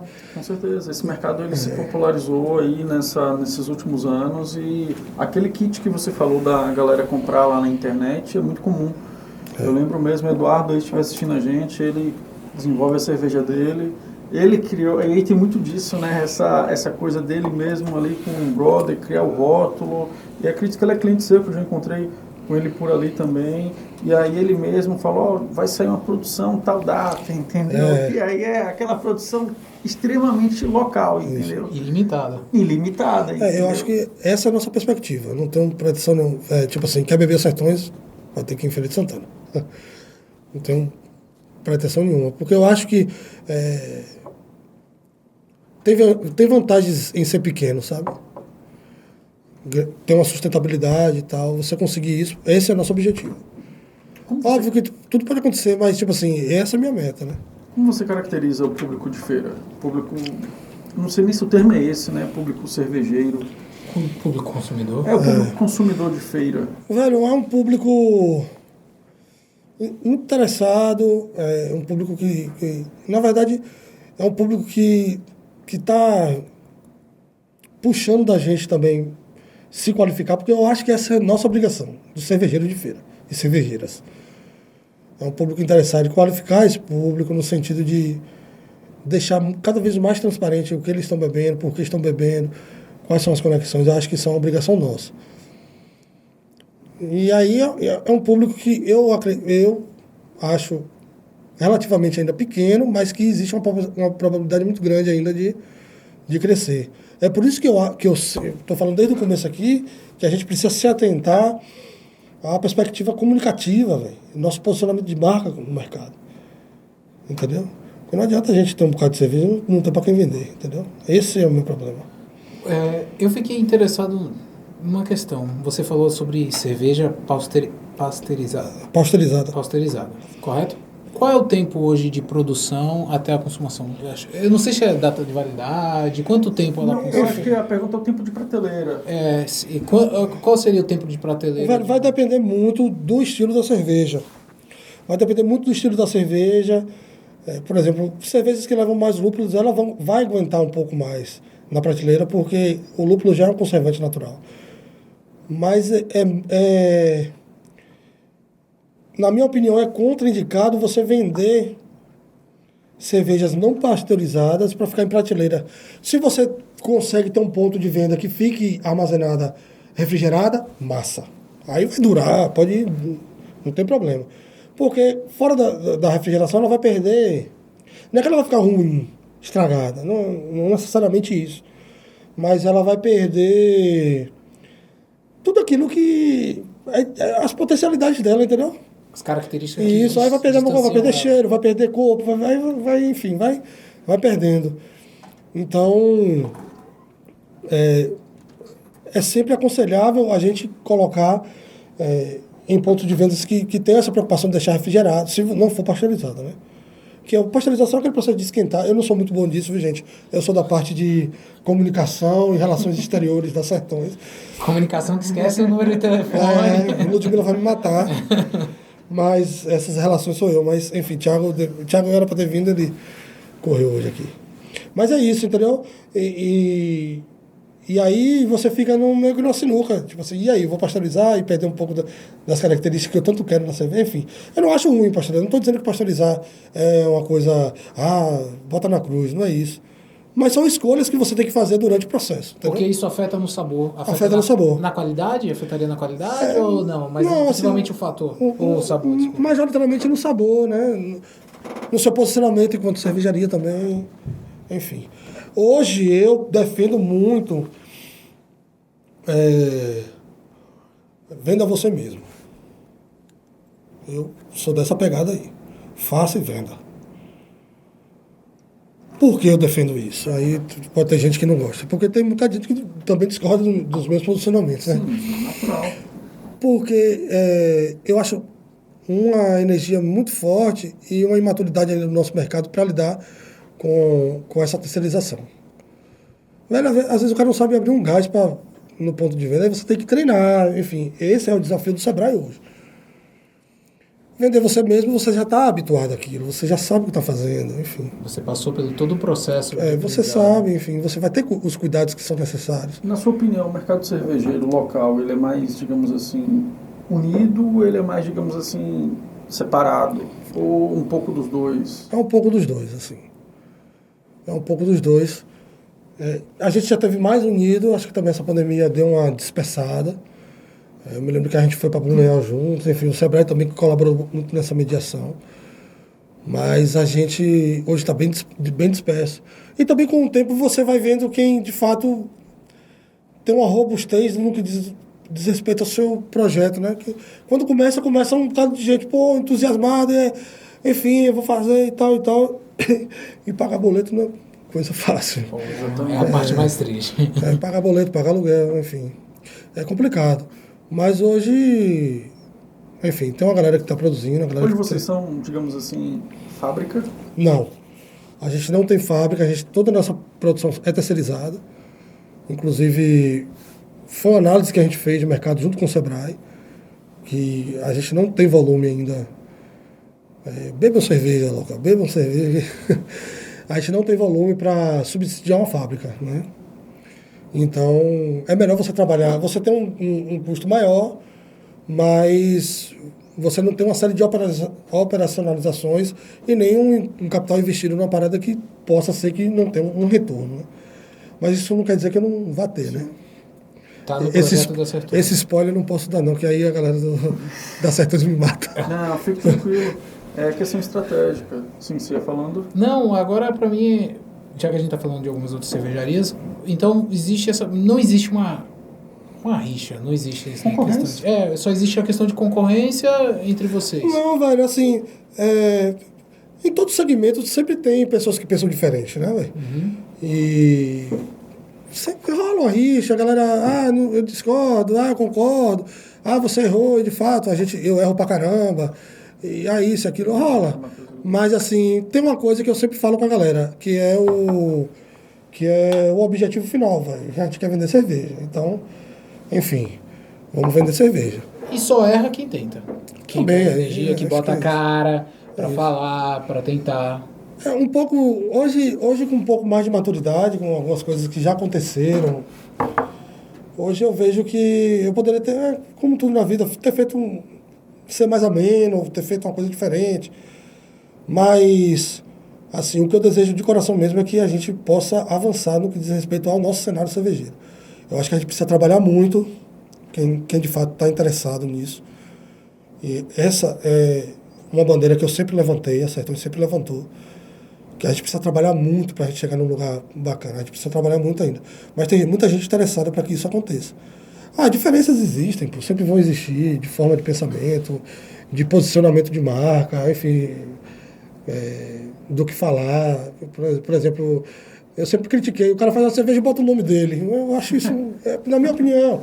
Mas aí depois que eu falo, cada um tem sua cabeça, né? Deixa cada um fazer do jeito que quer. Porque o cara quer falar sei lá do quê. Aí, eu falo, isso vai ajudar em quê? Eu sempre fui um cara bastante crítico e nesse sentido eu virei um rabugentozinho também da galera. Mas sempre falei no sentido positivo mesmo, assim, no sentido da gente de pensar num núcleo e numa cena que pudesse dar sustentabilidade ao que a gente faz. Eu não aprendi isso à toa, eu aprendi isso com o Feranose, por exemplo, que faz um processo bastante parecido, ou com o Dope Smoke, com o cenário que a Sertões se conecta, né? Ninguém vai dar nada de mão beijada pra gente, a gente tem que ir lá fazer. Falar que feira hoje, digamos assim, você até falou lá da cerveja, eu esqueci o nome, Cruzilhada de Exu? De Lucas. Cruzilhada de Lucas é de Exu. A que mais vende, você falou? A Experiência Voodoo. A Experiência Voodoo, por exemplo. Por conta, digamos, dessa cerveja, seria prematuro falar que feira já é conhecida no cenário nacional ou baiano? Baiano, sim, nacional. O que falta, na sua opinião, aí, até para se consolidar no cenário nacional, no cenário baiano, desculpe? Olha, assim, no cenário baiano já tem uma galera que roda aqui, que a galera saca quem é. Precisa a gente fazer cerveja vera, velho.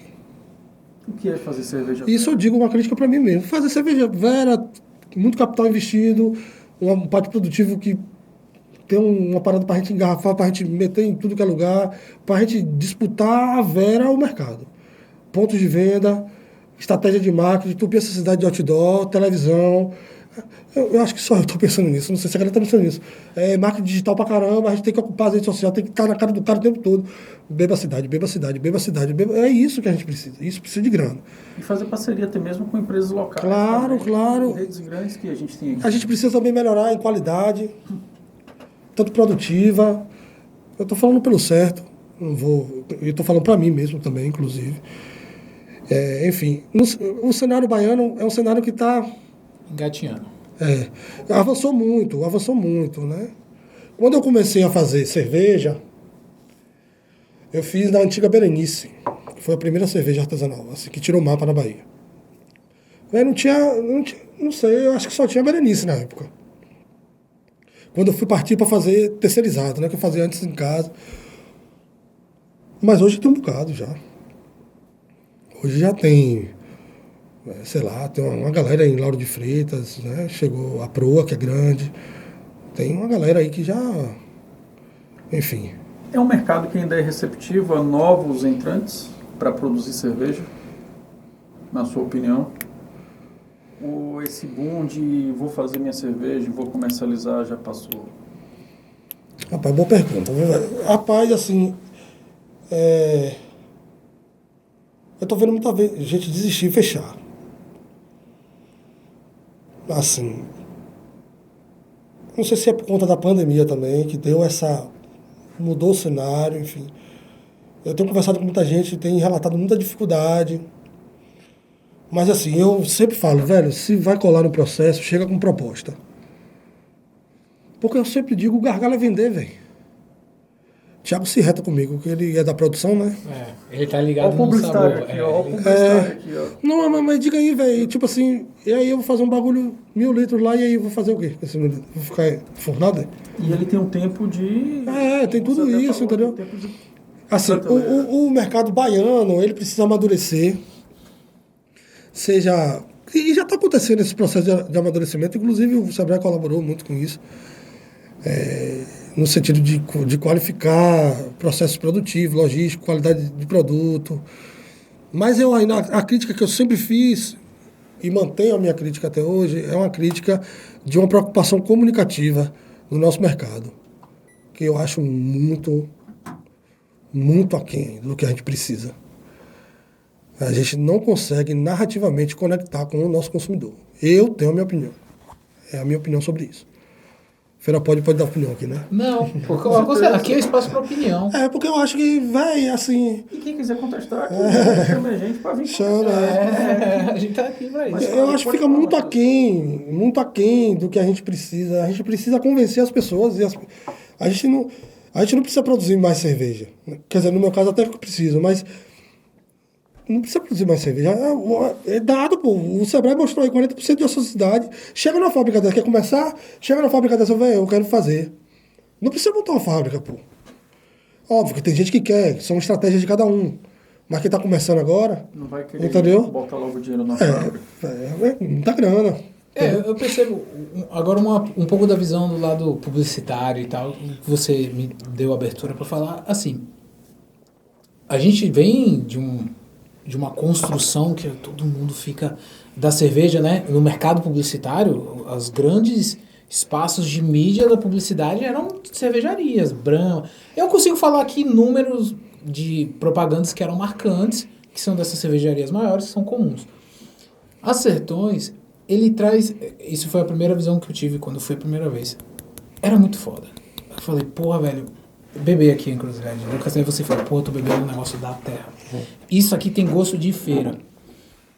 As outras, eu tomei as Sertões, eu falei, muito legal. E é um pouco do que a gente, como Feirapod, pensa. De conexão com a nossa galera. Velho, feira é muito foda. E as pessoas ficam falando, feira não tem nada. Não tem nada porque você não sabe encontrar o que tem. E as Sertões, assim, eu conheço... A única que eu conheci era as Sertões. Aí fui escutar, procurar um pouco vocês, eu falei, pô, existe mais. Claro, tem. Que eu nem sabia, falei, eu nem imaginava. E aí a gente volta para aquela questão, Rodrigo, já te passo, que o Matheus falou, dessa ausência de comunicação, desses outros pontos de venda para se posicionar e a galera entender que é um espaço maior. Porque hoje eu encontro a cerveja qualquer uma das cervejas Sertões, qualquer uma. Onde é o ponto de venda que eu encontro vocês? Lá nas Sertões. Não sei se eu vou ter todas, né? Mas sempre tem alguma. Pronto, eu encontro vocês lá.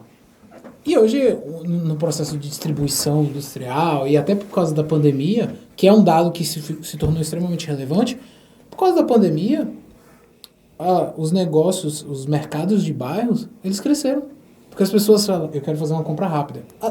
Porque tem muita gente que é resistente ao delivery.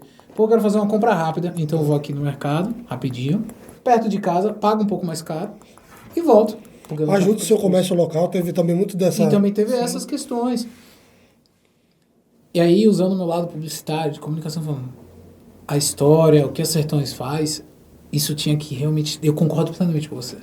Tinha que estar em outdoor, tinha que estar em rede social, tinha que estar em rádio, tinha que estar em televisão, tinha que ter um processo de omnichannel para todo mundo estar conversando, todo mundo estar debatendo, falando, pô, velho, essa cerveja... Fazer as pessoas se engajarem mais nos processos e mostrar, porque assim, pô, uma cervejaria grande, é legal. Pô, mas velho, você ajuda, beber uma cerveja da sua terra. Pô, os caras é brother, pô, vai, eu acho que fuder isso aqui e tal. O cara Você tem história. contato. Peraí, eu sei quem é Matheus da Sertões. Eu sei quem é o Lema da TV. Nunca troquei uma palavra com esse cara. Ele nunca teve a honra de sentar na cadeira do Ferapod. Isso aí. Mas esse é um pouco dos processos que eu realmente acredito. Isso serve não só para o nicho de cervejaria em feira, acho que para todos os nichos feirenses, como crescer. E aí, o que o Joilson falou com a gente, que ficou marcado, é a questão da broderagem. Claro. Pô, velho, a gente precisa se ajudar, vamos se ajudar. Essa economia, a economia da broderagem, vamos falar assim, foi lá no coletivo que eu aprendi. O que é que eu tenho de bom aqui e que posso te ajudar? Não, velho, e aí? Vou botar um palco Sertões, pô, tem uma grana pra ajudar, pô, tem uma quanto não é muito, mas vamos lá. Pô, aquilo foi, sabe, nosso... faz a cerveja do festival, fizemos, enfim. E vocês se associando e conectando com pessoas que têm o mesmo intuito que você, que querem crescer, etc. Eu acho que esse é o caminho. Esse é o caminho, essa união é o caminho. E eu acho que só dessa forma que a gente consegue consolidar. Eu acho que não está consolidado ainda. Eu acho que o campo está muito aberto, ainda mais por conta do contexto pandêmico. Mas eu acho que tem muita chance da gente consolidar, enfim, a produção de cerveja, etc. Enfim, em Feira de Santana. Mas eu acho que é isso, trabalhar. E assim, é isso que eu digo. Quando eu sempre critiquei, sempre apelei para a questão comunicativa, porque eu sou um sociólogo, né? Eu não deixo de ser sociólogo porque eu sou cervejeiro. Ou que eu sou sócio da Sertões. É porque eu sei que esse imaginário é fundamental. É fundamental para a gente consolidar, por exemplo, sem sombra de dúvida, todo o nosso posicionamento no mercado é consequência direta da nossa posição enquanto uma empresa que valoriza as coisas de Feira de Santana. Ponto. Aí hoje já tem, eu acho que tem os meninos. Eu fico até feliz porque tem os meninos, outros produtores, Caixa d'Água. Vou falando, caralho. Foi, acho que eu vi. Acho que tem um Caixa d'Água, né? Os meninos da Cupira, não sei, enfim, não sei como é que tá hoje. Nesse contexto de pandemia, eu fiquei bem ausente. Eu também estava defendendo dissertação, e mestrado, enfim, aí eu sumi um pouco. Mas quando eu começo a ver isso, eu começo a pôr, não, eu acho que esse é o caminho. Tem gente que não concorda, acho que o caminho é outro. E eu espero que literalmente dê certo. Mas eu acho que essa questão da comunicação a gente precisa cada vez mais. Que eu falo comunicação, mas é publicidade, que tá tudo. Eu tô falando comunicação no sentido. Toda a comunicação. O fato de você estar aqui hoje no Feirapod é um processo de comunicação. Porque você vai impactar uma galera que talvez nunca tenha ouvido falar da Sertões. E aí eu falo assim, pô, a gente precisa bater pesado nisso aí, velho. É nisso aí que. Como eu falei, tá aí na rádio a gente fez uma campanha agora. O pessoal da Lomes, bem bacana. A gente tá na rádio. Enfim, mas é uma coisa muito. É grana também, né, meu? Não é. Nada é assim. Não é falsa moda. É grana. O cara não tem grana. Eu faço na rádio, mas se eu quisesse, se eu tivesse. Era rádio, TV, outdoor, jornal. Tudo. Enfim, que eu acho. Isso tem resultado, pô. Entendeu? Isso tem resultado. Feito da forma correta, planejado da forma correta, pensado conceitualmente junto com o que você quer de sua marca, bom, dá resultado. Eu acho que a gente precisa pensar mais nisso em feira, em região também. Você olha o Instagram da galera, agora eu vou fazer essa crítica aí. Você olha o Instagram da galera, pô, a galera não tem nem cuidado, pô. E aí, é um negócio. Você fica assim, pô, não vou nessa. Porque qual é a onda? Você não conhece, você vai olhar logo o Instagram. A primeira fonte hoje. Tem Instagram? Tem. Quero ver. Aí olha, bagulho isso aqui. Se o cara for muito raiz, o cervejeiro raiz, o cara não tá nem aí com. Eu vou. Mas tem gente que olha, você fala, pô, não é palatável esteticamente, nem vai, velho. Entendeu? Porque já fica pensando outras coisas. É. Como é que é a produção? Se não cuida do Instagram. Isso. A parte de comunicação. Isso quer dizer que é um fracasso a empresa do cara porque não tem... Não tô dizendo isso. Mas que rola isso, né? Rola isso. Sim. E até, Matheus, aproveitando aqui mais uma vez o que você falou, hoje quando a gente falou até lá dos cupons, o Sebrae hoje, gente, ele oferece essa parte de rótulo, a parte de embalagem, a parte de desenvolvimento de mídias digitais de comunicação e até mesmo a comunicação visual, implantação e adequação de delivery, tudo isso que você falou, Matheus. Que são necessidades que você... Exatamente, passa. pensando nesse processo de adequação. E aí onde a gente fala, quer saber mais, quer um cupom de desconto, naqueles 85%, chega, chama a gente lá no link, na nossa página, seja no Instagram, seja no Telegram, enfim, onde você quiser, e aí a gente chega e mantém esse contato e explica a vocês como Ou funciona. clica aí na tela. Exatamente, ou dá um clique na tela, o diretor falou aqui. Estava até preocupado Sentindo com o falta diretor, dele. que nunca mais ele tinha falado nada.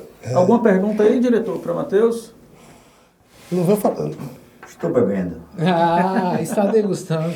E aí agora vou fazer um mexão para Sertões, que cerveja boa. Pô, essa Ó, não... eu vou te falar uma coisa. Eu não bebo café. Ah, não bebe não. Não bebo café. Mas não tem café também, não. Então você fica tranquilo. Não, mas assim, eu não sei, eu vou te perguntar. A encruzilhada tem alguma relação com o sabor de café?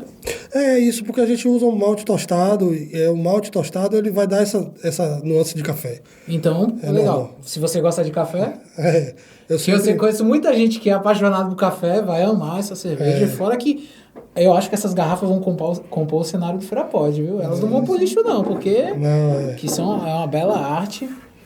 E que mostra também um pouco da identidade de Feira de Santana. Eu acho que E o essa cuidado parte que vocês historiográfica, tiveram em esse fazer. cuidado é sensacional. Porque se a gente for perceber, há uma disputa do imaginário de Lucas, né?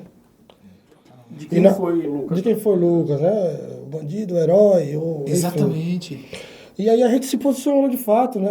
No que a gente acredita enquanto simbologia de um ator, digamos assim, que deve ter nossa reverência, né? Sim. Enquanto um símbolo forte de nossa identidade, de um símbolo de luta, de um ser aguerrido, que venceu as dificuldades, enfim. Mas tem várias outras coisas aqui, né? Tem a feira que a gente nunca deixa de retratar, né? E tem um bicho da feira aqui também. O debate sobre o bicho da feira é muito, muito legal. O bicho que chegou à feira, enfim. Tem um bocado de coisa nesse rótulo aí. Dom Guto foi um cara maravilhoso. É um dos meus rótulos prediletos. Ele é muito bonito mesmo. E a gente também tem todo esse cuidado também com as questões identitárias, né? A gente fez uma versão, inclusive foi uma pauta do nosso roteirista lá, fazer uma versão até mulher, de Lucas, enfim, para a gente dar essa noção também que essa resistência é masculina, feminina e é de outros gêneros também, enfim. Essa preocupação que a gente tem que ter com a diversidade que é Feira de Santana, né? Eu acho isso importante. E isso vai também para quem está assistindo a gente ou escutando a gente lá no Spotify, nos aplicativos de streams, é entender dessa valorização local também, né? Se, pô, beleza, eu bebo uma cerveja, vou botar assim na seguinte forma, Matheus, uma cerveja comercial, mais comercial, beleza, dá uma experimentada na cerveja artesanal, começa a entender um pouco disso, experimentar. Eu acho que a grande questão de valorização local é essa experimentação, porque quando você vai lá e faz esse processo de experimentar, você está valorizando algo que é local, uma produção feirense que gera emprego e renda. Sim, claro. Fora que pode traz o crescimento da própria cidade. E pode ir para os... Agora, Sertões, nesse tempo, não está tendo nenhum tipo de evento, Não. só está abrindo realmente pela questão da pandemia. Mas assim que der uma Sim, claro. tranquilizada, vocês vão voltar. Com todo o gás. Pronto, aí já fazer o Mas já convite. está aberto também, não é isso, Matheus? Você Tá falando, aberto, o mas ponto você de venda tá aberto. Exato, quem quiser. Vá, experimente, Eu não vou conheça. falar o horário Sertões. porque toda hora muda o decreto, Sim, decreto X. Vocês estão nesse... Mas assim, a gente do Feira Pode faz o convite, vá, show experimente, de bola. conheça. Porque aí, quando tiver normalizado, os eventos vão voltar. Vou votar. E aí vão voltar com todo o gás. E provavelmente você vai ver o Feira Pode lá, a galera do Feira Pode lá. Exatamente. E passa por isso, dessa compreensão local, de entender e ao mesmo tempo de apreciar e valorizar. E eu acho que esse é o pontapé inicial, é o feirense começar a apreciar aquilo que é produzido localmente. Claro. A gente cheguei aqui brincando, falou, esqueci o nome dele lá. Aí é o Cachaceiro, né? Falou, né? Exato. Ela falou, não, é o cervejeiro, mas eu vou falar uma coisa aqui que tá nesse âmbito, né? É do nosso imaginário etílico brasileiro. A nossa cachaça é Feira de Santana. A nossa cerveja é Feira de Santana. Então, a Sertões eu particularmente, Ludmila, Thiago, nós somos apaixonados, somos entusiastas, acreditamos, e não é de boca, como eu falo, nós estamos, de fato, à disposição de valorização de uma série de coisas que é nossa, velho. Eu acho que isso é uma obrigação, sei lá. Eu já vejo como isso, né? Para além de obrigação, é o que me amarra, é o que me dá sentido. Isso é legal. Isso É o que me dá sentido fazer, sabe? Ah, qual vai ser a próxima cerveja? Ludmila vai me matar. Ah, não, vai ser Água do Rio Jacuípe, vai ser Mariquitéria, vai ser, enfim, alguma coisa, Ladeira do Centro. Pô, Ladeira do Centro.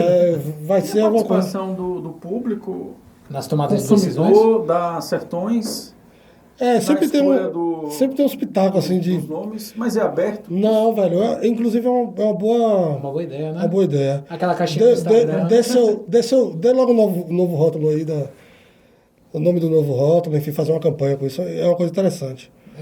Porque você promove o engajamento. Sim. E essa parte aí das águas do Rio Jacuípe é interessante pra para ver caramba. como é que tá essas águas do Rio Jacuípe. Não sei nem se tem cerveja de Coazul, mas já pensou uma cerveja de Coazul e o cara bebendo ali e tal. Enfim, eu tô jogando. aqui, joga vai. fora. Não, na verdade eu pensei nisso porque os meninos do Africania lançaram um clipe, uma música bonita, belíssima, essa produção sempre me cativou. Aí eu fiquei pensando assim, porra. E aí ontem eu passei pela ponte do Rio e falei, velho, pô, que parada. E eu nasci, fiquei criado no Rio ali, né? Meu pai era um cara que tinha um primo que tinha uma terrinha lá, enfim, tinha um pia e ele ia tomar cerveja. E eu ficava ali Brincando. no Rio Jacuípe, né? Minha mãe sempre falou, vou ter que fazer exame de fezes. Eu tenho que falar a verdade. Exame de verme para ver se tá tudo certo com esse rio aí. Não, o rio sempre teve aí, o rio é belíssimo, o Rio Jacuípe é provedor de muita coisa para muita gente. E como todo dono de bar, Exatamente. a gente quer uma história de bêbado engraçado, porque assim, a gente tá bebendo aqui, agora vamos entrar um pouquinho nas histórias de bêbado que aconteceu nas Sertões, que você não precisa dar nome. Pode inventar nome e conta aí. Pô, a gente brincou aqui, lance de mesa de bar e tal. Eu sempre acho que mesa de bar é um lugar por incrível que pareça, atenuar determinado tipo de coisa. Às vezes tem um conflito assim, não, vamos resolver isso na mesa de bar. Vamos falar de política, não. Falar de política, vamos pra mesa de bar. Não vamos falar aqui no grupo do WhatsApp, não. Vai pra mesa de bar, né? Que às vezes tem gente que se altera, enfim. Mas eu acho que a mesa de bar, ela é, em nossa cultura, é essa mediação mesmo. Mas uma história assim... eu não sei se eu vou lembrar. Uma história minha. Eu lembrei agora de uma história, não sei se vale. Não sei se vale, uma história minha que eu fui para um festival. Não sei nem se posso contar isso. Minha companheira vai ficar retada. Mas assim, deixa eu ver se eu lembro. Se eu não lembrar, eu conto essa história do festival. Mesa de bar. Velho, sempre rola. Mas não estou lembrando de uma específica aqui. De balcão. Vou lhe ajudar aqui, ó. Teve uma experiência dos clientes vivenciarem Sim.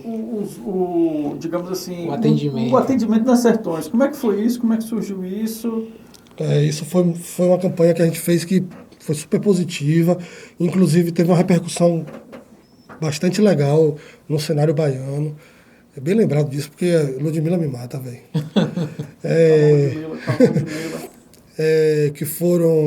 Que foi o Amigos dos Negócios Fazem Parte, né?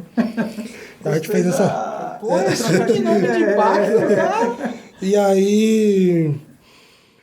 Tinha um grupo, né, que a Sertões é bem assim, quem for lá vai sacar que às vezes ajudava, quando o bicho apertava mesmo, que o movimento, velho, meu namorado tô já de casa, vai ali e tal. E aí, não sei quem foi, Thiago, o Ludmila falou, rapaz, vamos botar essa galera pra trabalhar, ter um dia de experiência aí. E a galera sempre também externalizava a vontade de, eu queria ser dono de bar, eu queria ser dono de... Tipo assim, tá bom, aí bolamos um projeto e apresentamos aos clientes, né? E vocês topam, a galera se amarrou, né? E foi muita onda, véio. Foi muito divertido. gerou um engajamento surreal nas redes sociais. Enfim, teve o dia do Oktober, teve o dia dos estilos ingleses, enfim, cada semana eram 3. E, tipo assim, na real, os caras tomavam conta do bar, velho. Tipo assim. E Thiago ainda. De servir, de tudo. Espuma, sem espuma. E Thiago, de sacanagem, ainda botava umas pegadinhas, pô. Tipo assim, desligava o aparelho. Pra ver se ele tava ali. Aí, tipo assim, claro que a gente teve uma preocupação. Uma semana antes a gente chamava, o pessoal explicava como é que funcionava. Explicava como era o sistema de serviço e tal, para fazer um treinamento. Mesmo. Fazer um treinamento e tal. Beleza, tá, beleza. Pronto, semana que vem vocês. Aí o Thiago sempre fazia tirava a mangueira de alguma coisa lá, o pessoal se via de doido. E a gente sempre chamava um cervejeiro, uma cervejeira convidada, né? Para auxiliar o pessoal, mas gerou um engajamento muito forte. E aí tinha atração musical também, tudo atrelado. E as resenhas foram. No final das contas, todos falaram, Não sei se eu quero nascer vai ser no dono, bar. porque é muito cansativo. Pô, rolava uns estresses também. Calma. E aí eu tinha que estar lá mediano. Tá? Calma, gente. Encruzilhada de Lucas me lembra Banda Anunciador. E eu sei que vocês tinham um bando também. Sertões. Pô, velho. Vocês estão fazendo eu reviver umas paradas aqui. Vocês fazem muita coisa, né? É incrível. Só de bar vocês não tem nada, né? Não é isso, velho. A galera viaja achando que a gente é um bar, sabe? Não, é muito massa. Claro, a gente é um bar também. Eu vou dizer, nós não somos só um bar, infelizmente. A gente botou um bando na rua 2 anos seguidos, né? Porque a gente entende que é fundamental a nossa participação. Não enquanto provedor nem nada disso, não, enquanto fulião mesmo, né? Levamos um carrinho de chopp pra rua e bebemos e comemoramos, que é uma festa belíssima, né? Lamentável não estar acontecendo. Mas fomos 2 anos, depois no final tinha uma feijoada na volta. Enfim, aos moldes que a galera feirense faz. Não tem nada de inovador nesse sentido, né? Mas é o Banda Anunciador. Velho, aí tem uma coisa engraçadíssima, era botar a galera pra beber 5h30 da manhã, velho. Com a base de fogos. Enquanto eu não ia pro bando, eu tinha muita raiva, porque você quer. Não sei se lá na tua região também tinha um bando. Cara, muita raiva. E a galera, velho, a gente fazia um café da manhã antes de sair.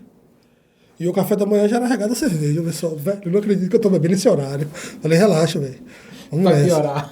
Não, aí agora já tem um pão, né? Que o cara pode ir, o pão, a cerveja, já quebra o jejum, como a gente fala. Foram 2 anos, o bando Beba a Cidade, né? Que era o bando da gente. Foi uma galera grande que ia, a gente leva 40, 50 pessoas. Legal. Pra fazer o bando. Matheus, a gente já está chegando aqui nos momentos finais. Beleza. E gostaria que você desse a palavra assim, final, no sentido para a galera que está assistindo a gente, que pensa em cerveja, seja ele que quer empreender, que quer beber cerveja, conhecer um pouco mais. O que é que você diria para ela? O que é que você aconselharia ela? Por favor.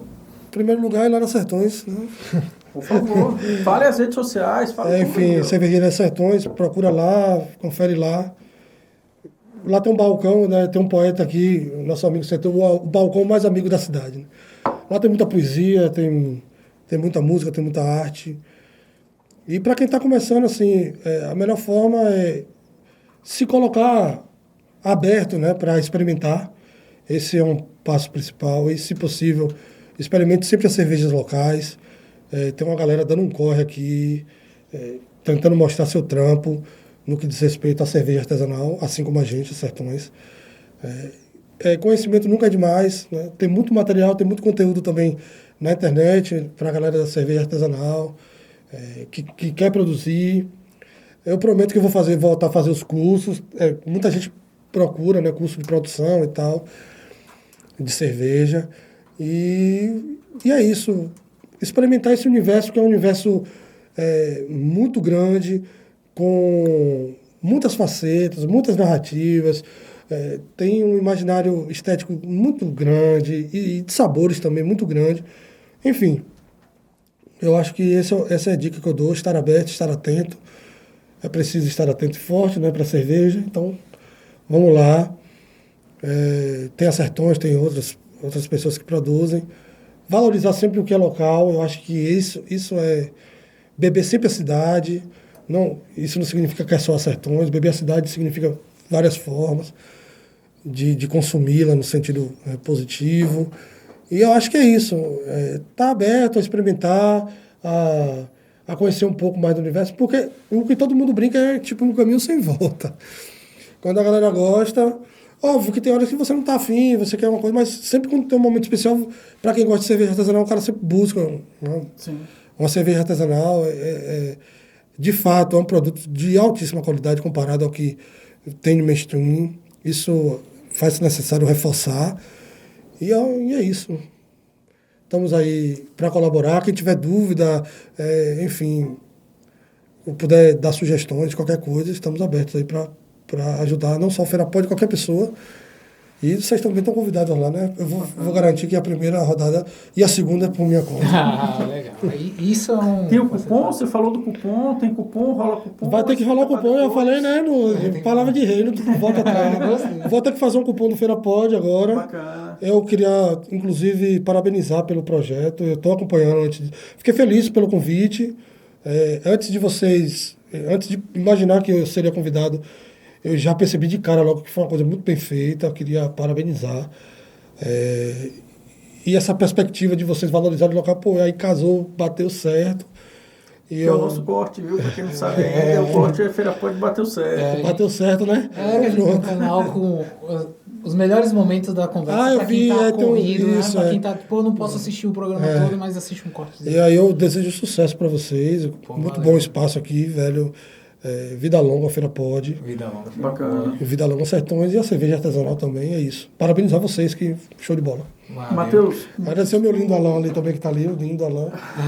Aí já conhece de outras datas aí. Muitíssimo obrigado por sua presença aqui. Eu que agradeço. Ludmila também. E Thiago, correto? Sim. Você falou aqui, Ludmila, claro. Já tive contato com ela, encontrei com ela em outros locais. Agradecer.